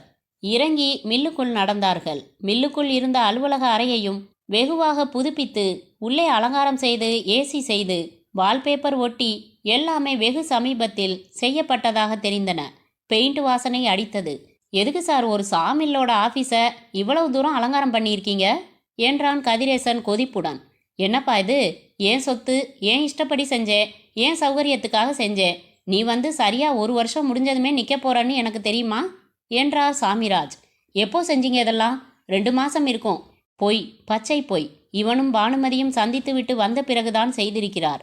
இந்த 15 நாட்களில்தான் இதையெல்லாம் செய்திருக்கிறார். இடத்தின் மதிப்பை கூட்டுவதற்காகவே திட்டமிட்டு செய்திருக்கிறார். இது சதி. இந்த சதியை நடத்துவதற்காகத்தான் 15 நாட்கள் அவகாசம் கேட்டிருக்கிறார். கதிரேசன் தன் குமுறலை சிரமப்பட்டு அடக்கினான். கிருஷ்ணராஜ் முகமெல்லாம் சிரித்து வா கதிர் என்றான். அவனை பார்க்கவே வெறுப்பாக இருந்தது. நண்பனா இவன்? சரியான வியாபாரி. அத்தனை சதியும் இவன் தலைமையில்தான் நடந்திருக்கிறது. இவனே தன் அப்பாவுக்கு இந்த யோசனைகளை சொல்லியிருந்தாலும் சொல்லியிருப்பான். குள்ளநரி பழகிக்கொண்டே பள்ளம் வெட்டியிருக்கிறான். எல்லோரும் அமர்ந்ததும் காஃபியா டீயா என்றார் சாமிராஜ். அதெல்லாம் வேணாம், நேரா பேசலாம் என்றார் அப்பா. பேசலாம், என்ன பேசலாம் சொல்லுங்க. அயோத்தி பிரச்சனை பற்றி பேச நாங்கள் வரல. ஏன் கோபமா பேசுறீங்கன்னு புரியல. நீங்கள் வித்த சொத்தை ஒப்பந்தப்படி திரும்ப என்கிட்ட இருந்து வாங்குறது சம்மந்தமாக வந்திருக்கீங்க. அதான். சரி, தொழிலுக்கு வந்துடலாம். நான் வாக்கு கொடுத்துட்டு மாற்றி பேசுகிறவன் இல்லை. 1 வருஷம் கழிச்சு உங்கள் புள்ள எப்போ திருப்பி கேட்டாலும் நான் விற்கிறதுக்கு சம்மதிச்சேன். இப்போவும் சம்மதிக்கிறேன். ஒப்பந்தத்தில் என்ன இருக்கு? கடையின் அன்றைய தின சரக்கு மதிப்பீட்டின் அடிப்படையில்னு ஒரு வாசகம் வருது. ஞாபகம் இருக்கும்னு நினைக்கிறேன். இன்னைய தேதிக்கு இந்த மில்லு, கடை 2ஓட மதிப்பு, அதில் இருக்கிற சாமான்களோட மதிப்பு, இதெல்லாம் நான் கணக்கு போட்டு பார்த்து வச்சுருக்கேன். நீங்கள் என்கிட்ட மில்லில் உள்ள மிஷின்களையும் மரக்கடையில் உள்ள சாமான்களையும் தான் கொடுத்தீங்க. அதுக்கப்புறம் நான் 2 இடத்து சொந்தக்காரங்க கிட்டையும் பேசி 2 இடத்தையும் விலைக்கு வாங்கிட்டேன். அதனால் இப்போ இடத்துக்கும் பொருளுக்கும் சேர்த்து மதிப்பு போட வேண்டியிருக்கு. போட்டிருக்கேன். இதோ பாருங்க. சாமிராஜ் நீட்டிய காகிதத்தில் 5,75,350 என்று தொகை இருந்தது. இவர்களுக்கு திக்கென்றது. என்னங்க இது? ஊரை விட்டு தள்ளி இருக்கிற இடம். இந்த இடத்துக்கு மிஞ்சி போனால் 40,000 கூட தர முடியாது. கடைங்கிறது 20 அடிக்கு 30 அடி தான். அதுக்கு ஒரு 20,000 வைங்க. இடத்தோட மதிப்பு மொத்தம் 60,000 தானே சேர்க்கணும். சாமிராஜ் சிரித்தார். நமக்கு தேவைன்னா ஒரு பொருளுக்கு விலை அதிகமாக தானே சொல்லுவாங்க. நான் மில்லு, கடை 2 இடத்தையும் 1.5 லட்சம் கொடுத்து வாங்கினேன். பொய் சொல்கிறீங்க. வாங்கின விவரங்களை காட்டுங்க என்றான் கதிரேசன். பத்திரத்தில் யாராச்சும் முழு தொகை போடுவாங்களா? அரசாங்கத்துக்கு குறைச்சி பணம் கட்டுறதுக்காக பொதுவாக குறைச்சலாக மதிப்பு போட்டுத்தானே பத்திரம் பண்ணுறது வழக்கம். மிச்ச தொகையை தனியாக கொடுத்துருக்கேன் தம்பி. ஓஹோ, அதுக்கப்புறம் ஆஃபீஸை டெக்கரேட் பண்ணியிருக்கேன், காம்பவுண்டு போட்டிருக்கேன். இதெல்லாம் செலவில்லையா? இதையெல்லாம் சேர்த்து தான் நியாயமான மதிப்பு போட்டிருக்கேன். உங்ககிட்ட 3,10,000க்கு வாங்கினதுக்காக இடத்தையும் சேர்த்து அதுக்கப்புறம் செலவு செஞ்சதையும் சேர்த்து அதே விலைக்கா தர முடியும்? இந்த செலவெல்லாம் நீங்கள் வேணும்னே செஞ்சுருக்கீங்க. ஒரு சாமில் ஆஃபீஸுக்கு இவ்வளவு ஆடம்பரம் தேவையில்லை. கருங்கல் நட்டு முள்கம்பி வேலி போட்டிருந்ததே போதுமானது. நீங்கள் வேணும்னே ஷூ சத்தம் போடக்கூடாது. என் எதிரில் யாராச்சும் குரல் உயர்த்தி பேசினா எனக்கு பிடிக்காது. நான் உனக்கு விற்கலன்னு சொல்லலை, விற்கிறேன். விற்கிறவன் சொல்கிற விலை இது. முடிஞ்சா வாங்கிக்கோ, இல்லையா ஆளை விடு. இது நியாயமே இல்லை என்று கத்தினான் கதிரேசன். கதிரேசா, இரு, பொறுமையாரு, நாங்கள் யோசனை பண்ணி முடிவு சொல்கிறோம் என்று எழுந்தார் அப்பா. இருங்க, இன்னொன்னையும் கேட்டுட்டு போயிடுங்க. இந்த விலைக்கு உங்களுக்கு சம்மதம்னா நாளைக்கே ஒரு வக்கீலை வச்சு அக்ரிமெண்ட் போட்டாகணும். 1 மாசத்துல பணம் கொடுத்து செட்டில் செஞ்சுக்கணும். 1 மாசம் தவறினா அப்புறம் மறுபடி இந்த சொத்து சம்பந்தமா என்ன வந்து கேட்கக்கூடாது. 1 வருஷம் கழிச்சு இந்த 5.25 எடுத்துட்டு வந்து கேட்டா நான் சம்மதிக்க மாட்டேன். அப்போ இது 8 லட்சம் 10 லட்சமா மாறி இருக்கலாம். அதையும் சொல்லிட்டேன். விலைக்கு சம்மதம்னா நாளைக்கே ஒரு அக்ரிமெண்ட் போடலாம். 1 மாசம் அவகாசம். நாளைக்கு அக்ரிமெண்ட் போட்டுக்க நீங்க வரலன்னா உங்களுக்கு இதை வாங்குற நோக்கம் இல்லைன்னு நான் எடுத்துக்குவேன். அப்புறம் எவ்வளவு கெஞ்சினாலும் என்ன விலைக்கு கேட்டாலும் நான் தரமாட்டேன். கதிரேசன் கோபமாக திரும்பி கிருஷ்ணராஜை முறைக்க, அவன் இதற்கும் தனக்கும் சம்பந்தமே இல்லை என்பது போல மேஜை மேல் இருந்த பேப்பர் வெயிட்டை உருட்டினான். வா கதிர், வீட்டுக்கு போய் யோசனை பண்ணிட்டு நாளைக்கு வந்து சொல்லலாம். சார், வேணும் வேணாங்கிறத நாங்கள் நாளைக்கு சொல்கிறோம். துடித்து கொண்டிருந்த கதிரேசனை கையை பிடித்து இழுத்து கொண்டு வெளியேறினார் அப்பா. அத்தியாயம் 10. அப்பா மட்டும் அங்கே இல்லைன்னா அவன் சட்டையை பிடிச்சு 2 விட்டுருப்பேன் பானு என்றான் கதிரேசன் இன்னும் கூட ஆத்திரம் அடங்காமல். முதல் பார்வையிலேயே அவரோட யோகியதை பற்றி எனக்கு சந்தேகமாக தான் இருந்துச்சு. ஆனாலும் இது ரொம்ப அநியாயங்க என்றால் காஃபி டம்ளரை கையில் தொட்டு சூடு பார்த்து இன்னும் கொஞ்சம் மாற்றி அவனிடம் நீட்டிய பானுமதி. சரியான ஃப்ராடு. கடையில் ஸ்டாக்கே இல்லை, சும்மா பேருக்கு 10 கட்டை வச்சிருக்கானுங்க. இடத்துக்கு மதிப்பு ரொம்ப அதிகமாக வச்சாலும் 70 ரூபாய் தரலாம். மற்ற சரக்கு மதிப்பெல்லாம் பார்த்தா இன்னைய தேதிக்கு 3 லட்சம் தர்றதே அதிகம். இந்த சொத்தை நாம் வாங்கிடக்கூடாது. அதுக்கு என்னெல்லாம் செய்ய முடியுமோ அத்தனை செஞ்சிருக்காரு அவரு. சரி விடுங்க, நாம் வேற மில்லு வாங்கலாம். விளையாடுறியா நீ? பேச்சு செயல் சிந்தனை எல்லாம் அந்த மில்லாதானே இருந்தோம். இது எனக்கு ரொம்ப பெரிய பிரச்சனை பானு. இப்போ என்ன செய்ய போறீங்க? எப்படியாவது வாங்கணும். 5.25 சொல்கிறாரே, சொல்லட்டும். 5.25 படு அநியாயமான விலைன்னு அவருக்கு தெரியும். அந்த விலைக்கு நாம் வாங்க மாட்டோம்னு நினச்சி தான் அப்படி சொல்லியிருக்காரு. இதில் எவ்வளவு தந்திரமாக கெடு கொடுத்துருக்காரு பாரு. இந்த 5.25க்கு சம்மதம் சொல்கிறதா இருந்தாலும் அதை நாளைக்கே சொல்லணுமா? 1 மாசத்துல பணத்தை கொடுத்துடணுமா? நம்மால இதெல்லாம் முடியாதுன்னு நினச்சி தானே இத்தனை நிபந்தனைகள் போட்டாரு. அவர் மூஞ்சில கறி பூசுகிற மாதிரி நாளைக்கு அக்ரிமெண்ட் போட தயார்னு போய் சொல்லி போட்டுடணும். போட்டுட்டு 1 மாதம் அவகாசம் இருக்கே, அதுக்குள்ளே மிச்சம் 2.25 லட்சத்தை புரட்டி கொடுத்து சொத்து நம்மளுதாக்கிடணும் பானு. விளையாட்டா இது? 2.25 லட்சம் 1 மாசத்துல எப்படி புரட்டுவீங்க? பார்க்கலாம், எனக்கு நம்பிக்கை இருக்கு. அவர் மூஞ்சில கறி பூசுறதுக்காக நாம் கூடுதலாக கொடுத்து அநியாய விலையில் வாங்கணுமாங்க? அவரை அவமானப்படுத்துறது மட்டும் என் நோக்கம் இல்லைம்மா. அந்த சொத்தை மறுபடி வாங்குறது நம்ம குடும்பத்தோட கௌரவ பிரச்சனை. சொத்தை வித்துட்டாங்கன்னு சொந்தக்காரங்க எல்லாம் கேலி பேசிக்கிட்டு இருக்காங்க. அவங்க வாயை அடைக்கணும். அப்பா மனசு குளிரணும். நான் கூடுதலாக கொடுக்குற அநியாய தொகை அதுக்கான சன்மானம்.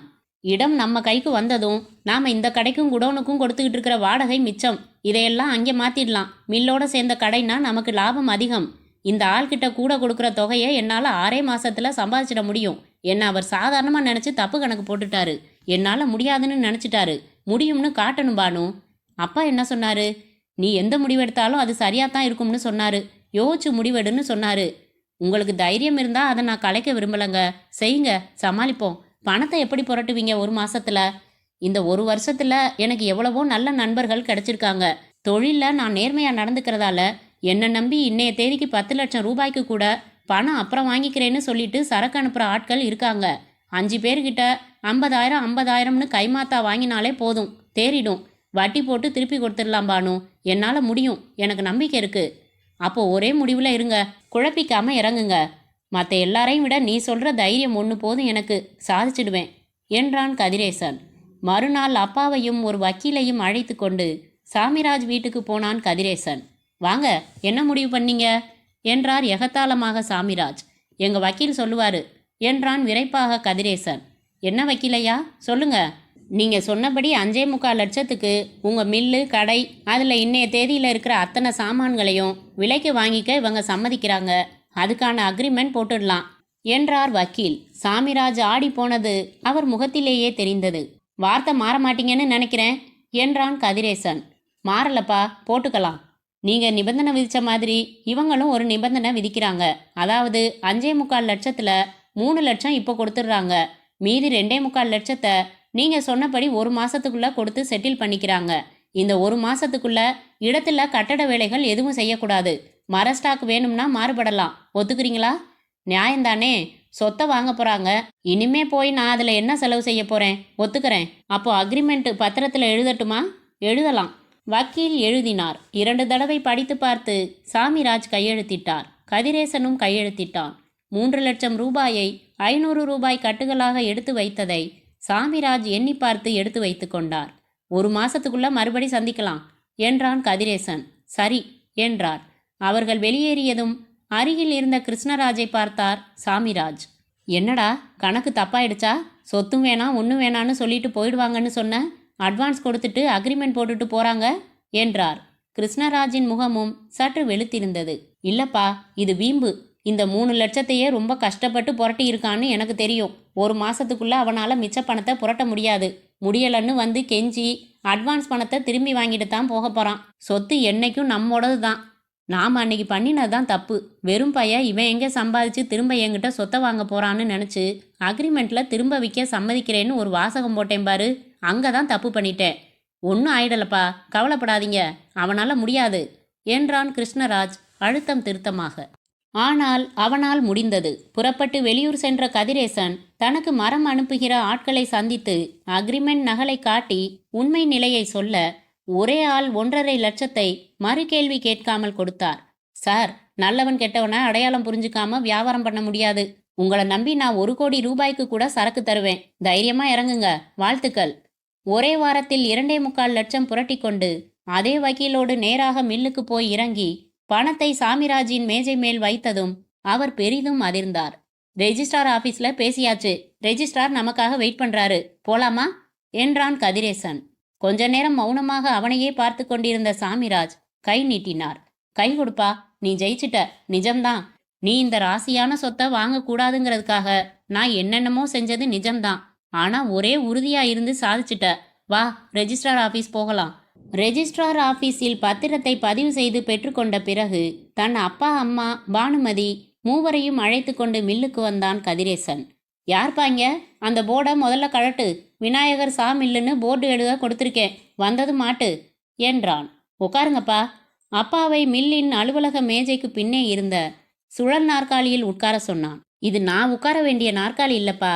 இந்த வெற்றி முழுக்க முழுக்க உன்னோடது. உட்காரு, நீ தான் உட்காரணும். அப்படியா? இப்ப அந்த உரிமைய நான் யாருக்கு வேணாலும் தரலாம் இல்லையா? தாராளமா. வா பானு, என் வெற்றிக்கு பின்னணியில இருந்தது நீதான். நீ கலற்றி கொடுத்த நகையில தான் என் முதல் முயற்சியே ஆரம்பிச்சது. உன்னை மற்றவங்க மலடின்னு நினச்சா கூட பரவாயில்லைன்னு நினச்சி தாயாகிற வாய்ப்பை கூட தள்ளி போட்டு இந்த லட்சியத்துக்காக உழைச்சியே. நீ தான் இங்கே உட்காரணும். அட உட்காருங்க முதலாளியம்மா. பானுமதியின் கையை பிடித்து நாற்காலியில் உட்கார வைத்தான் கதிரேசன். அவள் கண்கள் பணிக்க அவனை பார்த்தாள். ரொம்ப சிலிர்த்துக்காத பானு. இப்போ வாங்கியிருக்கிற கடனை எல்லாம் அடைக்கிறது தான் அடுத்த லட்சியம். அதை மனசில் வச்சுக்கிட்டு மறுபடி உழைப்ப இதே முழு மூச்சில் ஆரம்பிக்கலாம் என்றான். போடா இவனே என்றார் அப்பா. இப்போ உங்க 2 பேரோட அடுத்த லட்சியம் எங்களை தாத்தா பாட்டி ஆக்கிறதா தான் இருக்கணும் என சிரித்தார். பானுமதியின் கன்னங்களில் குங்கும சிவப்பு வந்தது. முற்றும்.